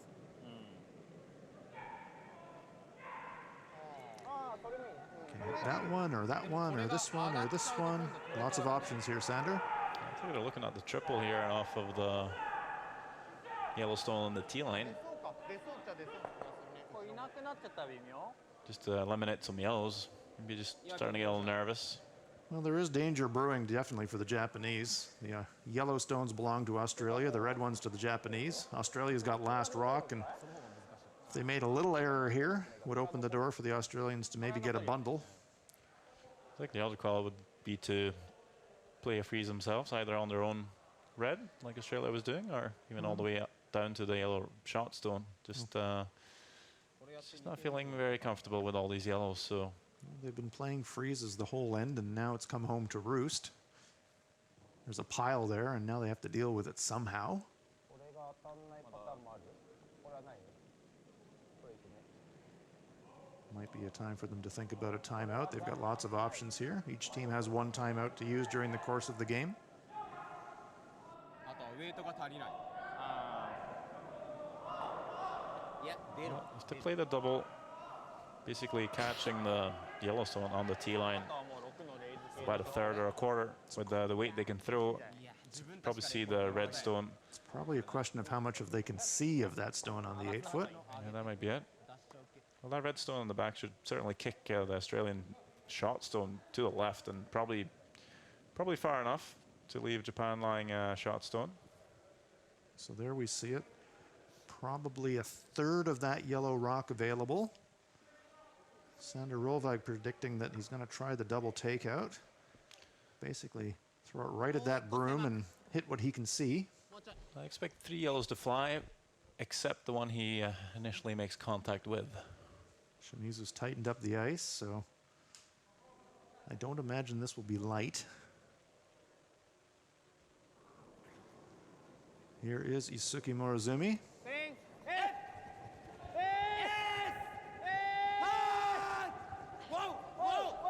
By the guard. 1, 2, and bing, bing, bing. Well, unfortunate to jam on the wing there. Will I shot, but Wow, danger has elevated for the Japanese, I would say. yeah, They're shot, but it's looking pretty lonely in there. Let's watch the replay. 1, 2, 3 stones are getting moved and repositioned, but at the end of the exercise, here we get one more look at it. Just past the guard, great sweeping. Moves the rocks around to be sure, but the Yellowstone jams on that stone in the back 12-foot and hangs around. 噛んで出てきたから yeah, one of the problems there is actually caught it a little too thick, so ended up moving the backing. You can hardly see it. The Yellowstone on the back would have What does he do? He draws the open side. helped Japan a little bit more if it just don't mind- stayed where it's at. So our redstone kind of freed up just a little bit more as well. So the decisions for the Australians here, Sander, you could try the double run back and leave yourself lying 4 potentially. Thought about it. If we miss it, he's just going to draw the open side and we have to draw against 2. What do you think? Palangio's thinking about what happens on my last shot. I like to run myself, but whatever you Corner guys. freeze fight, you've called it. Want to come down and have a look? No. I know. Where do you want the broom? Still has to be perfect anyway. So Palangio's been talked into it by his teammates, trying that run back. Yeah, That look right? you might think it's worth the risk at this point. Yep, you're down 2. You've been patient for 4 ends and blanking to try and get an opportunity to score 2, and this is probably the best opportunity they've had. Yep. Yep. Hard! Hard! Yes. Yes! Over curls and blows by. Okay. Well, that redstone is obviously available to Australia with a very short run back. Well, But even though that's true, we see gonna have to Shimizu make now still have to make it exactly right, and an inside double goes sideways, and Australia scores 4. そんなにめちゃくちゃ重くはないと思う。 got to make sure to be behind the tee here, I think. ここでも悪くはない。 A little high. さっきのてっちゃんぐらいの。 Lange can play the double off the stone to come. So if you're going to make a mistake here, Sander, you probably want to make it a foot heavy rather than a foot light. Is that right? Yeah, but then again, you kind of want to leave the job to the sweepers to get it there. ちょっと重いところからちょっと滑るようになったって感じ。 Yeah, just throw top 4 and then the sweepers can do the rest. そうだね。 He's got a pair of good sweepers, so Certainly does. The Japanese front end probably in the top 2 or 3 sweeping for combinations here at this competition. he's definitely putting the pressure on Murazumi here. 7まで。いいっすかいいどういい感じだいい感じだはいはいい感じだ Now よ。 it's all on the sweepers. ウェイトだけ。ちょっとあるちょっとあるちょっとあるいいよウェイトだけ。7、8。ラインつけちょっとあるよラインつけ。お大丈夫大丈夫 They're happy with the line. Now it's just a question where they're going to leave it. Trying to get it just past the tee line, and that is just perfect. Well, Excellent shot there by Yusuke Morozumi. Lange calling the draw to the button right away. So 2 shots ago, we heard Pelangio say when they were thinking about potentially playing a corner freeze instead of the run back, he says, well, if I miss the run back, he's just going to draw the other side. And I'll have to draw against 2, and that's exactly what's happened. So big moment here in the game after 4 ends of blanks. The Australians, the best they can do here is scoring 1. And it's by no means an easy shot for Australian skip Ian Pelangio. I thought there might have been a bit of a doozy shot for 3 there. A little slash double across the house. Didn't really look at it though. No, never really looked at it, and the sweepers are backing away from this. I'm wondering if it's heavy.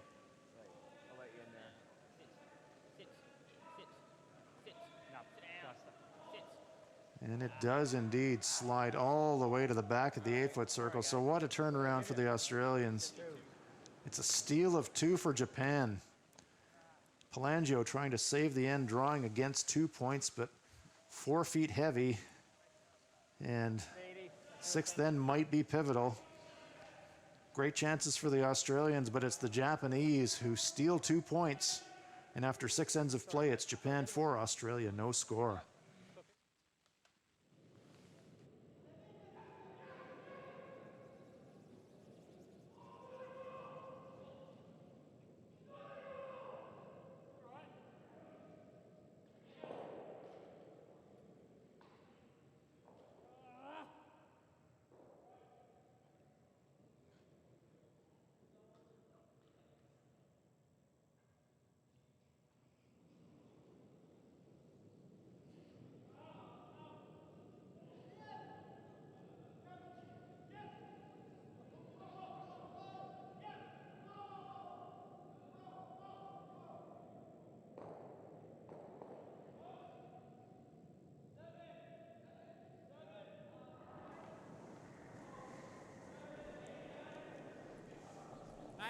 So was the 6th end of play pivotal in this match. ラインはいい感じ。ジャストぐらい。 Japan's broken it open with a big steal of 2, and they're leading it 4-0 as we move into the back half of the game. Playing now in end number 7 of this 10-end contest. You're enjoying action from the Pacific Asia Curling Championships 2016 here in Uiseong, Korea. Japan versus Australia. We hope you're enjoying it wherever you're joining us around the world tonight. Here's Australia's Derek Smith.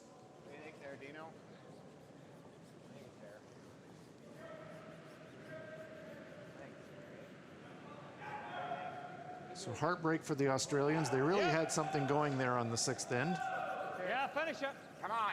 An attempted run back by Pelangio just off target opened the door for the Japanese to throw a second stone in there, and then Pelangio had no choice but to try a draw to save the end. A little bit heavy, and bango, Japan steals 2. I'll have to say Japan really gave Australia every chance they could give them. Played really aggressive there, made some dodgy calls to start the end. ちょっとまだ曲がってない Definitely a lot of rocks in play and behind the tee line. Good opportunities there for the Australians. And just couldn't make more shots than Japan, basically. And I don't think Japan's going to make those kind of choices anymore. I don't think they'll make those aggressive calls. Being 4 up, they're going to turn on the defense and start peeling everything. That's certainly what we've seen from this Morozumi team over the years, is once they get about a 3+ advantage, they don't muck around. They'll start peeling everything in sight. Come on, Dean. Slight mistake by Kosuke Morozumi to leave a pocket in the forfeit there, though. Something Australia can freeze onto. Yeah, every rock in play is a good friend for Australia right now. Yeah, good to see you guys. All right. Coast to coast sweeping by the Australians. Get that stone in play. Has to go fully across that red hog line to be in play. But now the free guard zone portion of the end is over.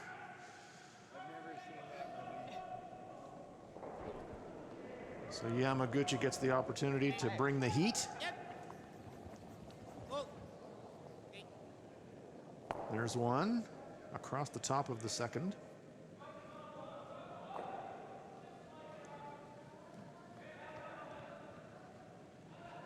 Pelangio again indicating another guard, please. Australians are going to need to score realistically 2 on this end to keep themselves in this game.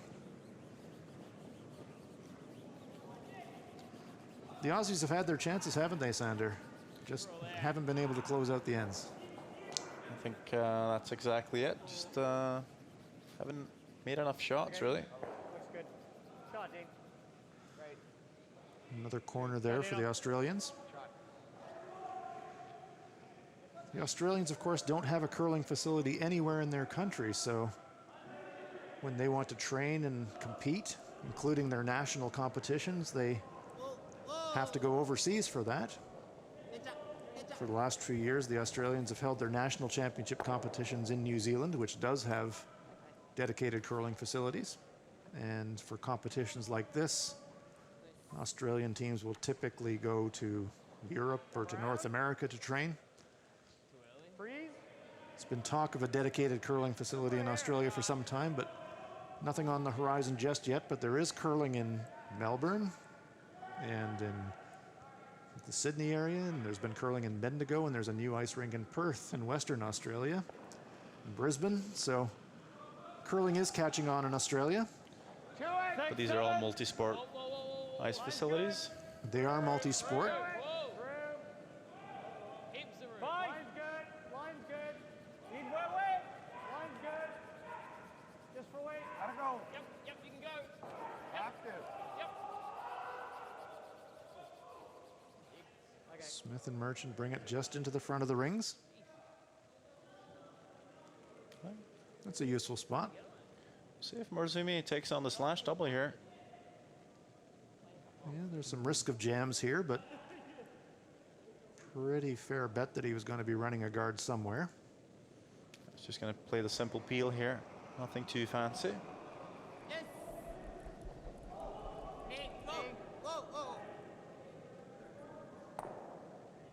Nice shot there by Shimizu. So it's go time for the Australians. I'm going to bring the play into the house now and try to freeze a stone in front of those Japanese stones. A nice little pocket there. If you're watching, we'll make one here. Okay, so we're gonna try and just get past the guard in the inside. That way we can at least use it.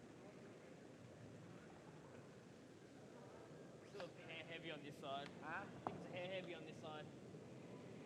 What What do you think? It's 75? It's that tricky spot, too. It's a bit of a negative swing thought just before you're throwing your stone to think that it's heavier, and you want a positive thought when you're throwing the stone. Line's good. Wait all the way. 6. Just for way. Line's good. Through. Walk the can. Have a look. Brushers don't want to stop. They've seen so many stones grind down, but this one is carrying. Yep. Hard. Hurry. Well, they just left it a little bit. Okay. Another 6 inches, that would have been a beauty. Not bad, though. Not a bad spot.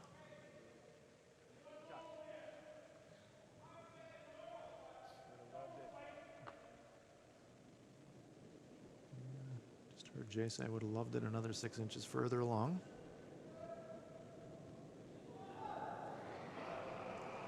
So an opportunity here for Shimizu to redecorate, trying to kill both Australian counters. There's one, there's two, kills one of his own. Nice shot there by Tetsuro Shimizu. Sander was saying you can play that big weight, and you just saw a good example of it right there. I think that's pretty much a perfect result. I think he's quite happy to actually spill one of his own reds there. It's kind of ruined that pocket for Australia. Yeah, they'll run it for us. There's really nowhere Australia can go that Japan can't get to it now. I think maybe the best thing they could do is maybe come around both the reds to the back of the house. Got a 98. Though I think the call is just to freeze the shots to him. I think a lot of teams tend to forget that option of using stones in the house as guards, especially if you have a stone top 12, you come around back 12, that's 12, that's, well, now about 10 feet of separation. That's usually what you have for a guard. 7. Yeah, and there's lots of curl in the ice and stones here, so that's always an option. But let's see what Jay Merchant does here.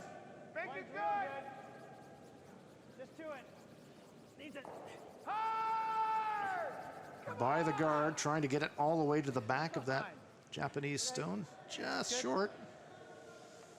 So 2 pretty good attempts there by Merchant, but not quite the weld they were looking for, but not bad.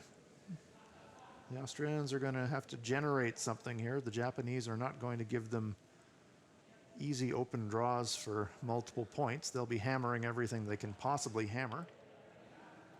The line's really good there, actually. Makes the run back pretty hard to spell the yellow. Yep, the run back set up to jam. So decision time here for the Japanese. You could switch gears now and throw the guard and just go for the steal and put the game away. There is danger if you're playing the run back that you do jam the Australian stone. Looks to me like they are going to play some kind of run on the front stone. Sander, do you agree?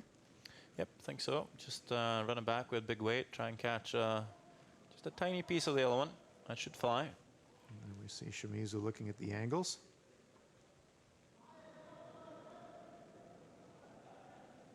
I say curlers love playing pool. They can, or snooker, they love reading the angles of the contact points.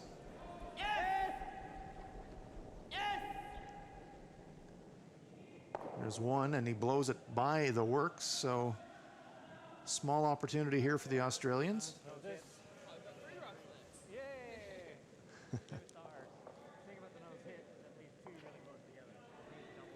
Sure we can't take that? Palangio is looking to I don't want to tap that. I don't want to touch it I don't yet. wanna tap Leave it that. lined up. Yeah, the front end players are saying, please don't hit anything. Have to be free. Merchant and Palangio were talking about how they could hit that stone and maybe leave 2 stones separated. Has to be dead nose. And it's probably a compromise, a small tap. I think it's more than that. The back line? Yeah. Right here. Not even sure you'd need backline weight on this one, maybe back 8-foot weight. Yep, that's good. Yeah, the stone's been quite lively. So Even if back the line, try to line them right up. force runs through two of the rocks, it doesn't really take too much weight off it. Back line. So Australia trying to generate a deuce out of 70. not much here. Stones are, in fact, local stones belonging to the Uiseong curling club. It's about 6 years old. 10. Seem pretty consistent, but they are pretty lively. That's a good thing. Close, yep. Hard. Hard, guys, hard. Line and weight crucial here. Just looked like it took off on the end there for Overcurled a Palangio. bit. They just let it go, didn't they? It's really carved in. And So that's the difference in the contact point. Right on the nose, and that's awesome. Slightly across the nose, now it's an easy double. It's a game of millimeters.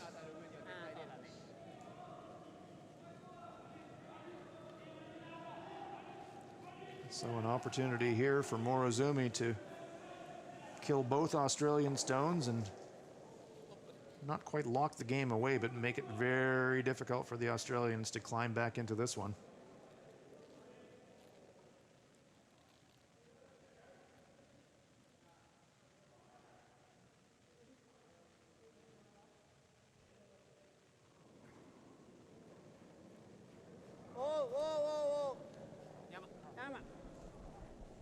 Shimizu calls them off right away, but pretty happy with it now. There's one, there's two, and away they go.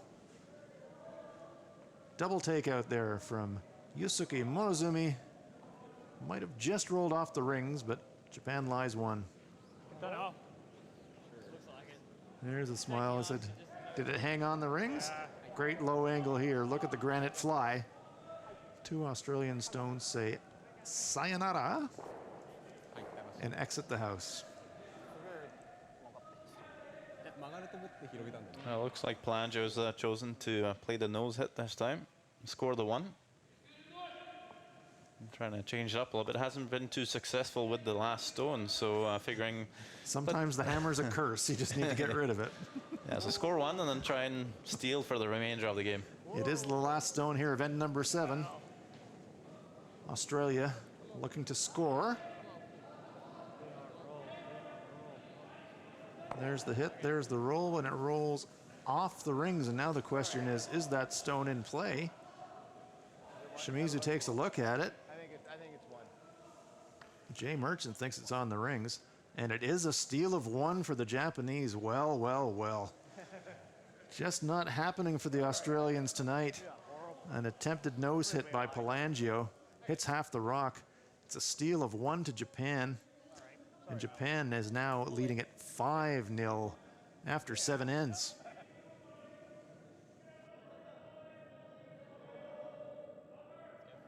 Okay, let's see what happens. Yeah.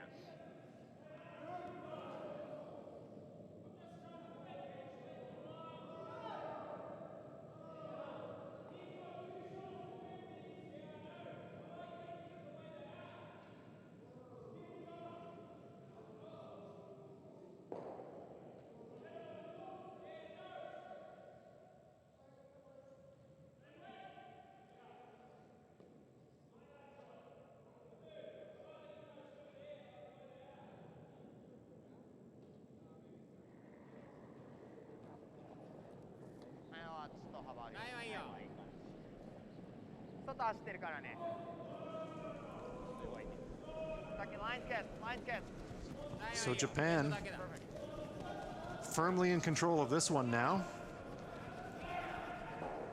Leading at 5-0 after 7 ends in this 10-end contest.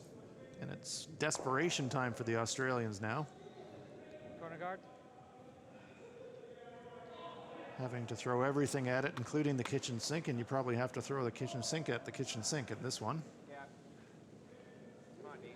No split. Flat out like a lizard drinking, the Australians.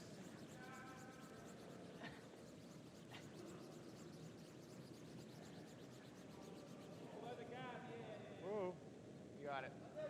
All right, Good EJ. Oh, yours.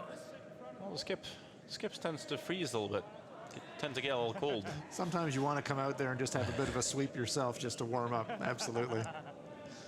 The front end players say, well, the skip can't really sweep anyways, so he can sweep all he wants. He's not going to really do any damage. Here's Kosuke Morozumi, a very, very strong sweeper. as are his teammates Yamaguchi and Shimizu.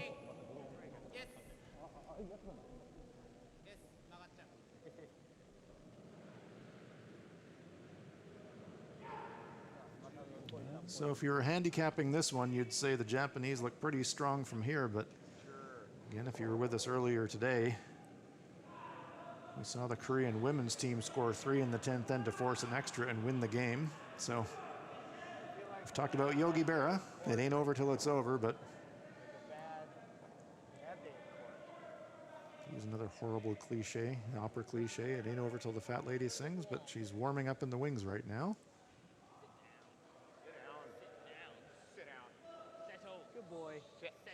Players talking to the rocks, do they ever listen, Sander? I find that they don't. Does it matter if you try English or Norwegian or Russian, or is there any particular language that rocks listen to? Most of them are made in Scotland. Could be it. Just might have to give it the full Scottish throttle. And there's the peel. Free guard zone portion of the end is over.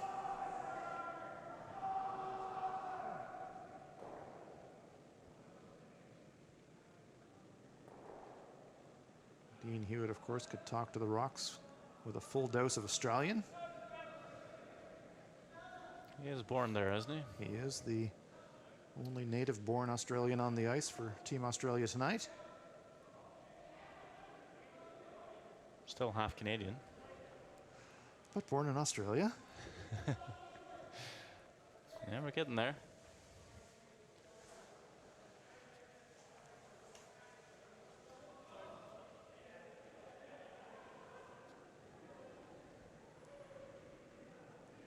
I wouldn't mind being half Canadian. Can't hurt. Or half Scottish.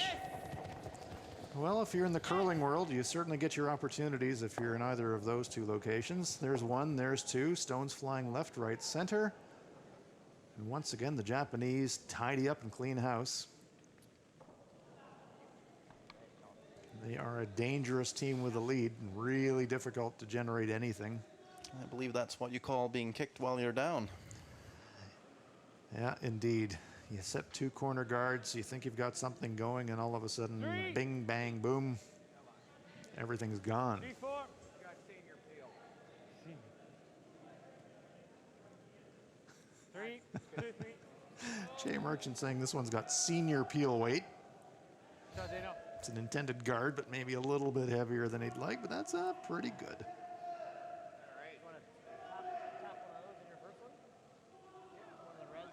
As an occasional senior curler myself, I'd have to say I slightly take offense to that remark, but on the other hand, truth hurts sometimes. Here's Tetsuro Shimizu. No shortage of weight here. Bam. And away goes the Australian guard. Right back, 8 back, 12. You don't really want to fall behind on this Japanese team, and they'll just run away and hide. 8 back,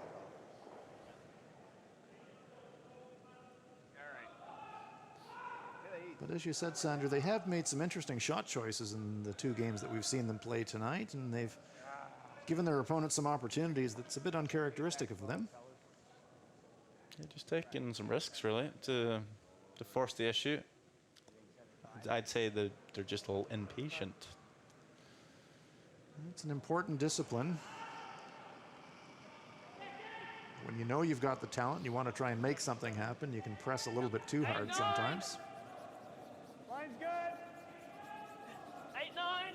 Yep. Sometimes you just have to let the game come to you. Line's real good. Hard. Australians trying to manufacture something with these Japanese stones. Okay.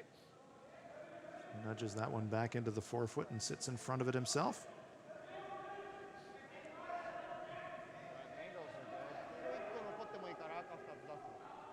So now Morozumi will be thinking, can I make a quadruple takeout here?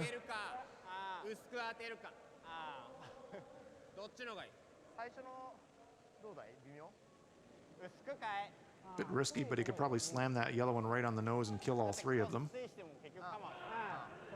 Sort of around the horn and out the side door.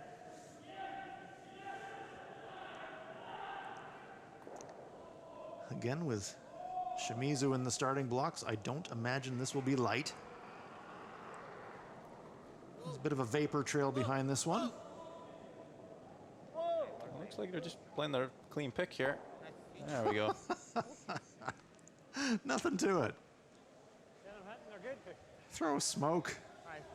Pick it out. When it's your night, it's your night. Look at this. Just feathers it with massive weight. Picks it clean. Thing of beauty.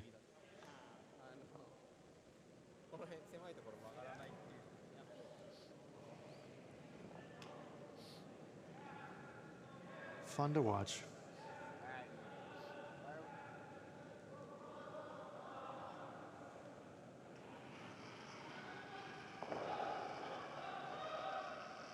Jay Merchant spends his time preparing legal cases. It probably be saying objection after that last one, and objection would have to be sustained, really.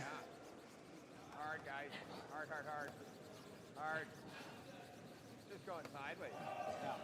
This one is really breaking. I think the pebble might be breaking down a little bit late in the game, Sander. The brushers have really been hammering the ice tonight. That could be. Tends to flatten a wee bit. Where it's most busy, down the sliding path. Flatter the ice, more friction. Tends to just slow down a wee bit. It's pretty normal though. Of course, the players are all using the new WCF approved sweeping devices, brushes. As Sander mentioned earlier in the game, they're much less abrasive than the pads that most players were using last year, and as a result, the pebble does tend to last longer, much less damaging to the ice surface. All in that nice shade of mustard yellow, I'm told is the name of the shade.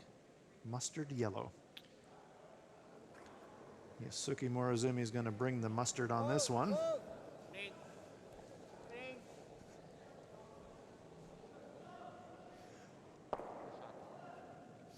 Rips that stone out, picks it clean. And now the Australians are thinking, okay, well, we got to do something with these stones to score. All right, I think we're just calling it a day, are we? Derek Smith is already ready to wave the white flag, but a bit early to think about giving up just yet. Still 2 ends to play. I'd probably say Australia needs a 2 here. No, absolutely. It's hard to see them stealing 2 and then stealing 2. I also say it'd be nice to get up on the board before you shake hands. Yeah, you don't want to leave the ice with nothing but zeros on the scoreboard. So the Australians will definitely want to score. So that might have been the motivation between playing the double take out there. Maybe they just want to score their point, shake hands, and call it a night. Pelangio makes the double there. Probably been up on late for him. Tough night at the office for the Australians. They've had their chances, but just haven't been able to convert them.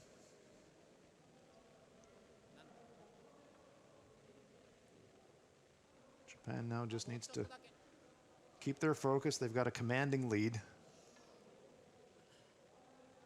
Should be able to close it out from here, but you don't want to let the focus drop.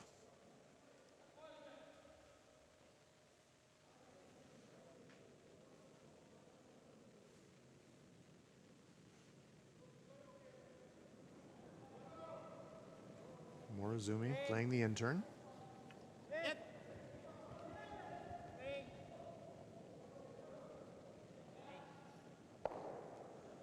Right on the beak. Japan lies 1. And Pelangio heads to the other end to throw the final stone of end number 8. Australia looking to get on the board.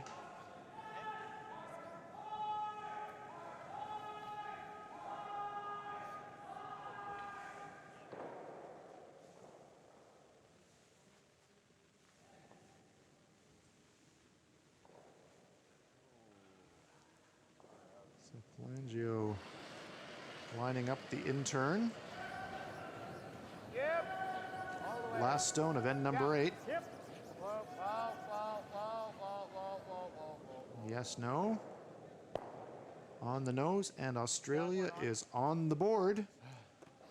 1 point for Australia, but it's a long road back for the Aussies. 2 free guards now. Australians saying they need lots of free guards.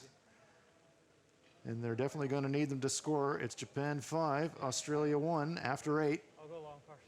And then if I play short. Away from the rings, you mean? Short. Close to the rings. Close to the ring Yep, first? that's not it. Long, short, close to the rings.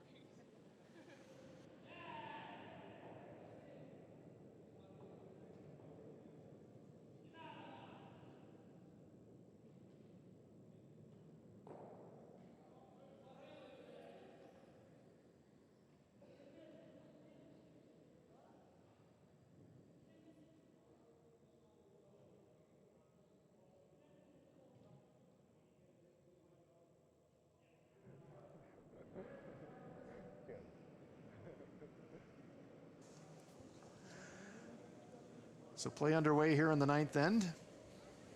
Australia on the board, so Japan has last rock. Derek Smith, Sander, what do you think the Australian plan is going to be here? Well, it's the classic of putting up a long and a short guard. To get maximum separation, make the double hard for Japan. Try and utilize the free guard zone as best as you can. Needs the seal of 2 twice. That's a tall task for any team, but I guess it's worth a go. Here's Kasuki Morozumi. Japan with the hammer.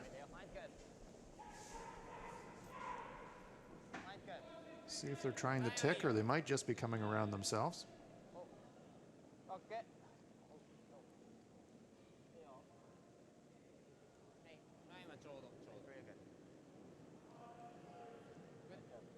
Kosuke's had a very solid game, getting the end set up well for the Japanese.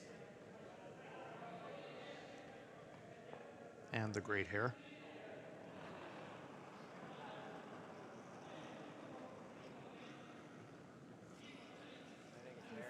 Derek Smith now for Team Australia, looking to set a second guard. Line's okay. Just for weight. Gotta go. Just past it. Sweepers are working it. They want this to be tighter to the rings, but it's going to be almost parallel with that first guard. Juicy. Sorry, guys. I would like that guard another 5 or 6 feet further. More than that. But it's still in the free guard zone, so Japan can't peel them. They can reposition them, but they can't eliminate them from play. So round we go again for Kosuke Morozumi.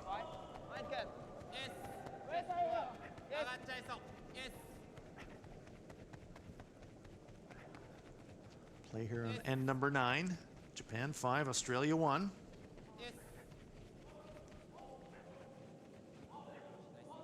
Day 2 of the Pacific Asia Curling Championships 2016. Top 2 teams from this competition will go advance to the World Men's Curling Championships in Edmonton, Canada next year.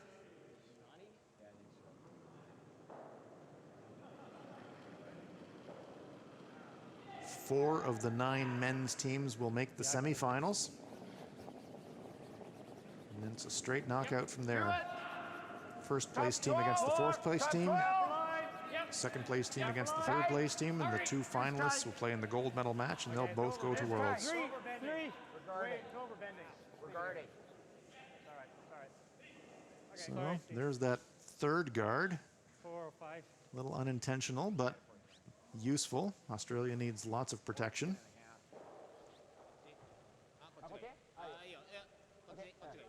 So now the free guard zone portion of the end is over. So Sander, I think it's like raw meat to a pit bull for Tsuyoshi Yamaguchi. Chance to just fire one. Just blows it by. That's hard to do. Kills one, but picks it clean, so A little something cooking for the Australians. They've got their guards, but unfortunately for them, the Japanese stones are right behind those guards, so have to do a bit of delicate repositioning. Here's Dean Hewitt.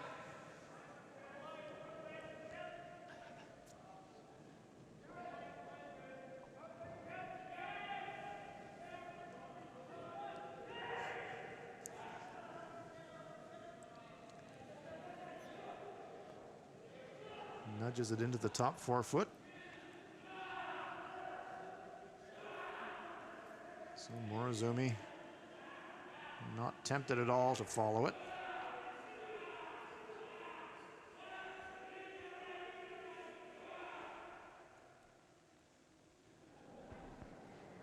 Asking Yamaguchi to eliminate the front stone. Yes! Whoa! Whoa! Whoa! Whoa! Looking for the double clear, but just removes one.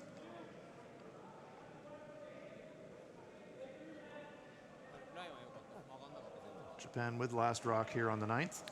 You're not quite able to sniff out the double there. Not quite. Had a scent. Chasing it down, but couldn't quite remove that second stone. So now Merchant's going to be asked to draw into the button area in front of that Japanese counter. Maybe just push it back half a stone. Little bit. Line's okay. 5, 6. Yeah, for line. Hard. Hard. Again, this stone is really taking off.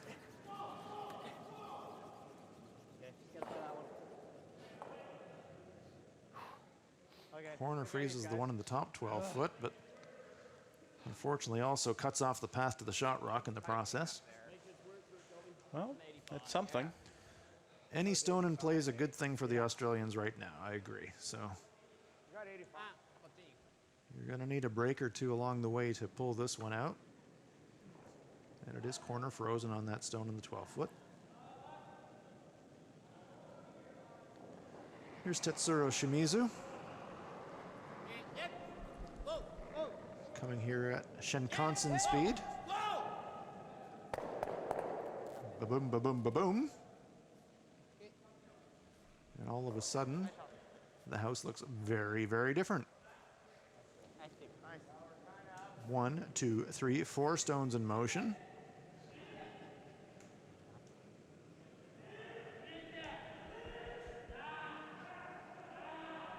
And all of a sudden, the 4 foot is an empty place.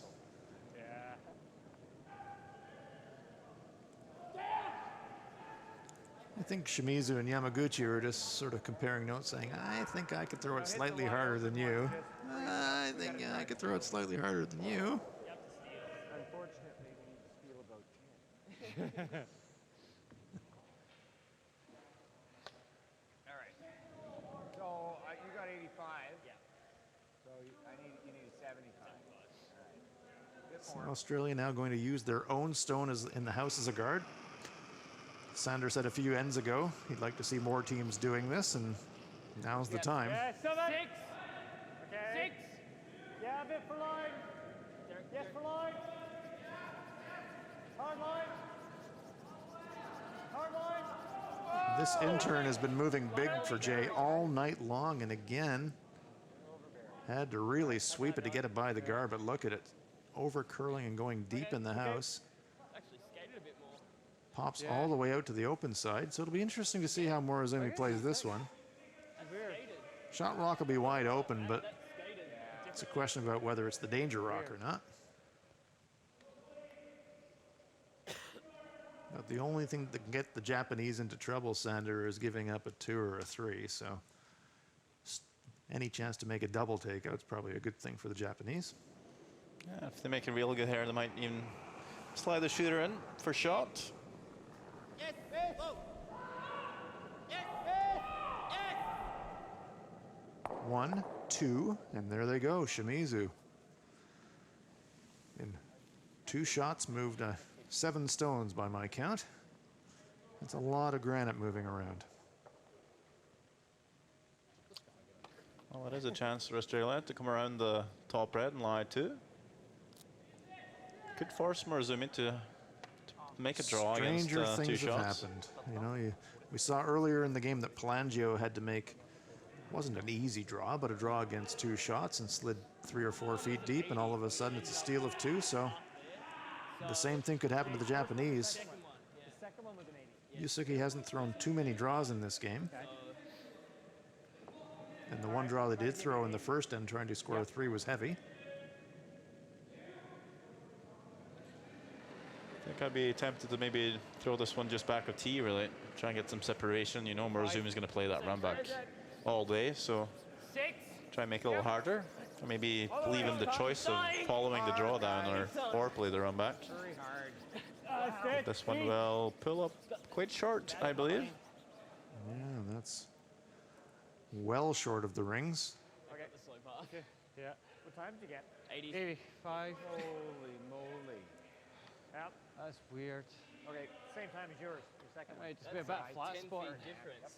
Yeah. Well, the players are I mean, he's talking gonna be a about bit slower, but not. 10 feet of difference, so they think there's some kind of a flat spot somewhere down that track. Australians are obviously perplexed. Well, when you tighten up the ice, looking to cross the center line, it tends to be a little flatter. It might be a little slower. We see that stone of Palangio's 6 feet over the hog line. It does cover that stone in the back of the house, however, so got something out of the shot, but full 8 foot to draw to here for Morozumi.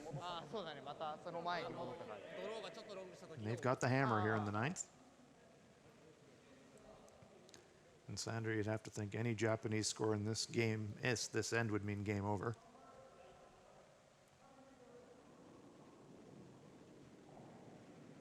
I'm not even sure if a steal of 1 for Australia is enough to keep going.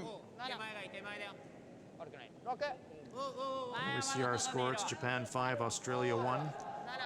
First Japanese skip stone of the 9th end.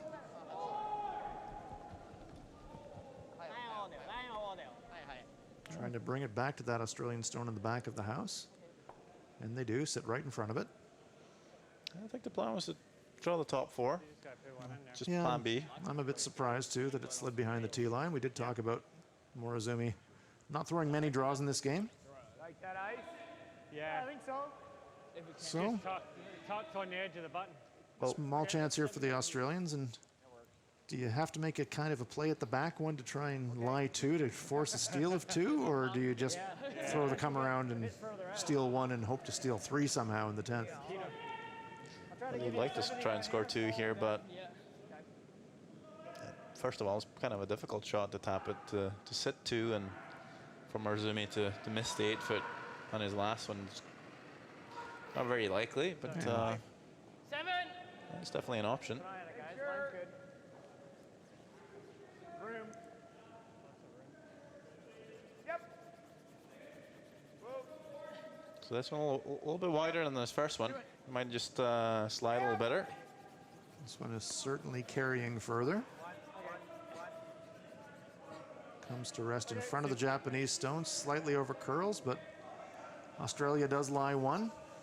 That will be guarded, or at least partly guarded, so Morozumi is going to probably have to play a draw on the last shot.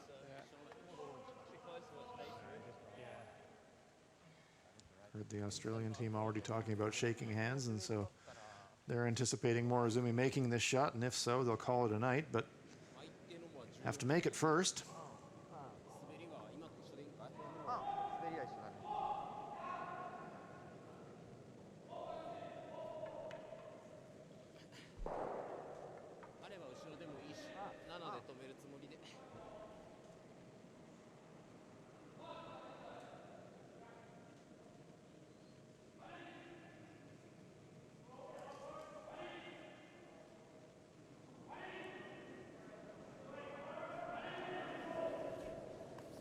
So it's the last stone of end number 9 for Yusuke Morozumi. Has to draw full 4 foot to score 1 and possibly end this game. Sweepers are working it. Now they like it. Needs full forefoot river curling slightly, but it is 1 point for Japan. Players are looking around. And are they going to play it back in the 10th, or are they going to call it a game? Keep going for the rocks.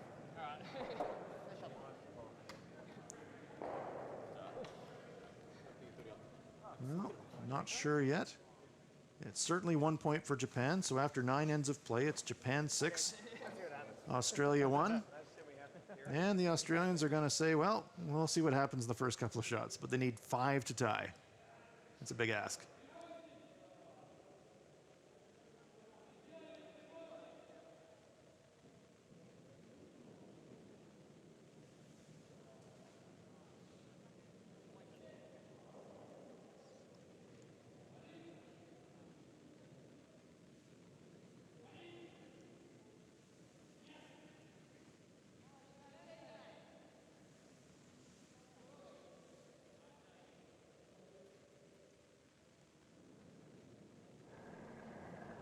So play underway here in the 10th and final end. Kosuke Morozumi being asked to throw it through. The Australians said they considered conceding after that 9th end, but they said, let's see what happens the first couple of shots. They're going to need an absolute boat full of Japanese misses to have a chance to score 5 in this end. But they're going to give it a go. One thing about Australian teams, they say Australian teams never lose games, they only run out of time. So it's not in the Australian spirit to concede a game. They'll fight to the end. Good on them. Speaking of time, we did see Bin Yuang and Team China run out of time earlier today when they had a shot to win.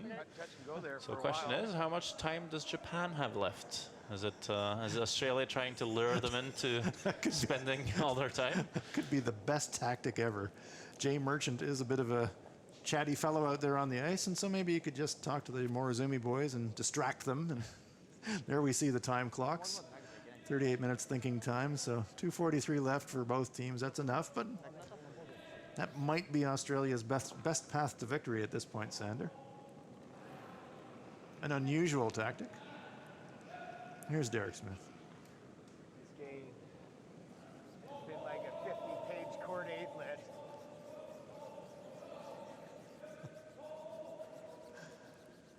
Just leave it here if you want. Jay Merchant feeling the pain of a long and strenuous day. I think this game's like a 50-page court document.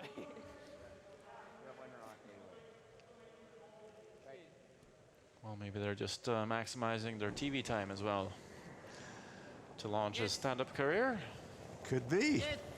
This could be a great long audition for Jay. There's one. Across the top. So the countdown's on for the Japanese.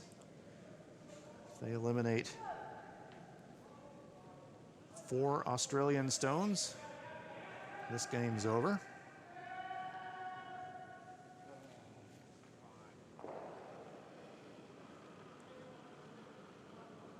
There's Dane Hewitt. 403.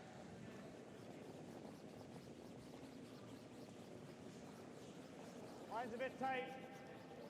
Fast you can. Yep. Line's good.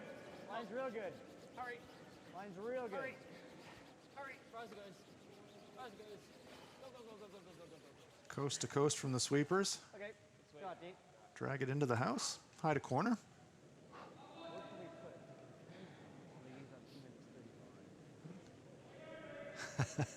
I did hear Jay talking about the time clock, so I think the run 'em out of time strategy is definitely strategy 1 for the Australians.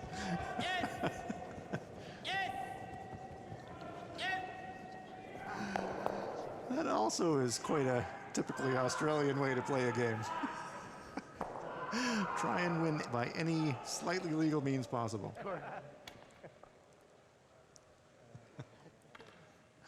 Don't think the Japanese will fall into that trap, however. And the Australians probably haven't calculated that Probably not going to need all 8 shots this end, so Japanese could run them out of rock before they run them out of clock. Back house is okay. Yep. Back house is good, guys. Just line's good. Gotta go Line's there. good. So the Australians need every single stone to count now. So no more guards. They need every stone in the rings to tie this game. Brody. Show me. Good stone there from Hewitt, but now the Japanese can put the final nail in the Australian coffin, and it's Tetsuro Shimizu. Just has to remove one of these Australian stones and they'll mathematically run them out of rocks. And there it is, and just for the accent, it's a double takeout, and that's the game, folks. Solid game by the Japanese. Tough night for the Australians. And it's victory for Team Japan. Running the Australians out of rocks, Japan with a 6-1 victory over Team Australia. Big waves for the fans back in Japan from Yosuke Morozumi. Good solid performance there from the Japanese. The Australians, they'll be looking to regroup, suffering their second loss. There we see our confirmation of the final scoreline. Japan running Australia out of rocks in the 10th end, mathematically clinching the game. And Japan racks up another win, keeping them right at the top of the table.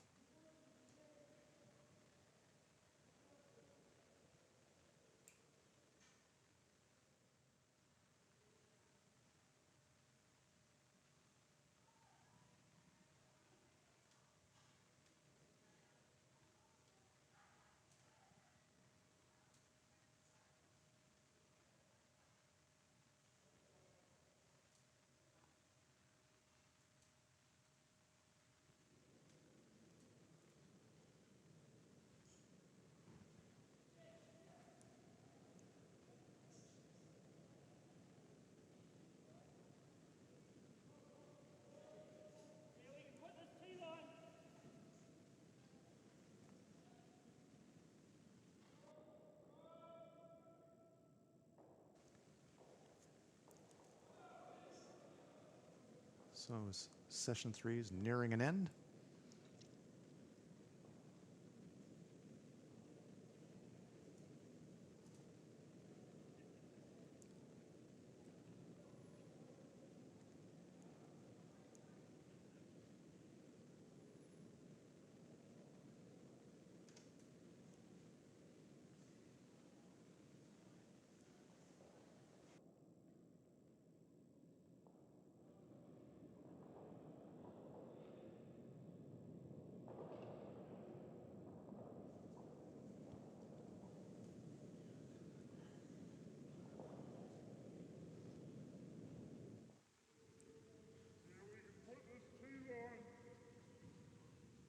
And so after 4 ends of consecutive blanks, the Japanese team had the hammer on end number 6.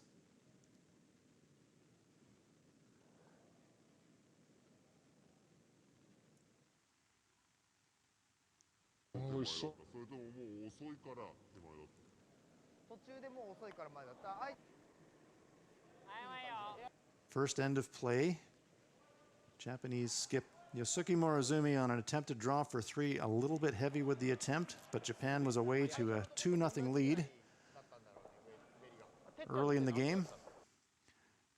The Australians blanked 4 consecutive ends, and so here on end number 6, tons of rocks in play for Morozumi. 1, 2, scattering stones and rearranging them.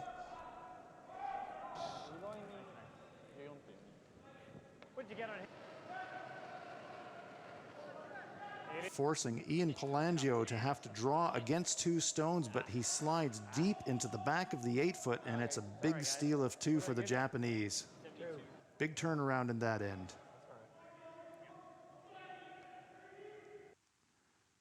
In the 7th end of play, Yosuke Morozumi with the big accurate takeout, killing both Australian stones and rolling over to the edge of the sheet and just clinging on. That would prove to be important when Ian Palangio, trying to hit and stick, hits and rolls out of the rings, and it was a steal of 1 for the Japanese, giving them an absolute stranglehold on this game, taking a 5-0 lead after 7. And in the 10th and final end, the Japanese ran the Australians out of rocks to clinch a 6-1 victory and move to 3-0 here in this competition.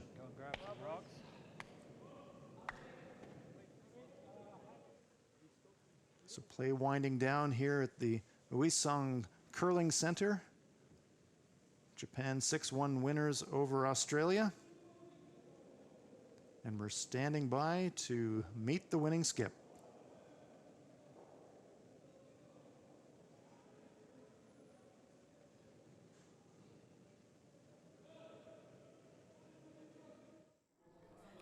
So 3 wins so far. Are you happy with how your team is playing?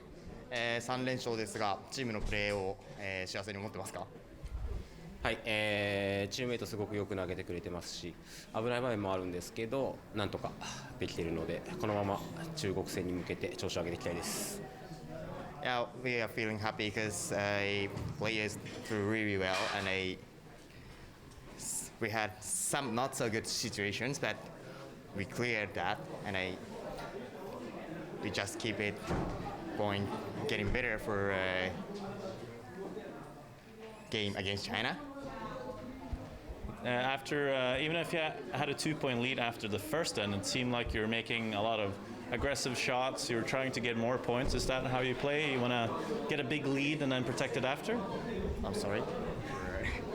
Even if you had a 2-point lead after the first end, it seemed like you were making aggressive attacking shots after to get more points. Is that how you like to play? 2点取った後アグレッシブに行きましたが、それはもうそういうスタイルが好きでやっていましたか？そうですね、アグレッシブなプレーをするっていうのが僕たちの特徴ですし、今回はチャンスが来たので点数が取れてすごく良かったです。So to go aggressive is our good point, and we just try to keep it going, and we could have good lead on 6th end. Thank you very much and congratulations. ありがとうございます。おめでとうございます。Thank you. So big smiles from Yosuke Morizumi, and why not? They're at 3-0. So from Uiseong, Korea at the Pacific Asia Curling Championships 2016 for Sander Rolvag and the entire team, I'm Hans Frauenlob. Thank you very much for joining us, and join us tomorrow.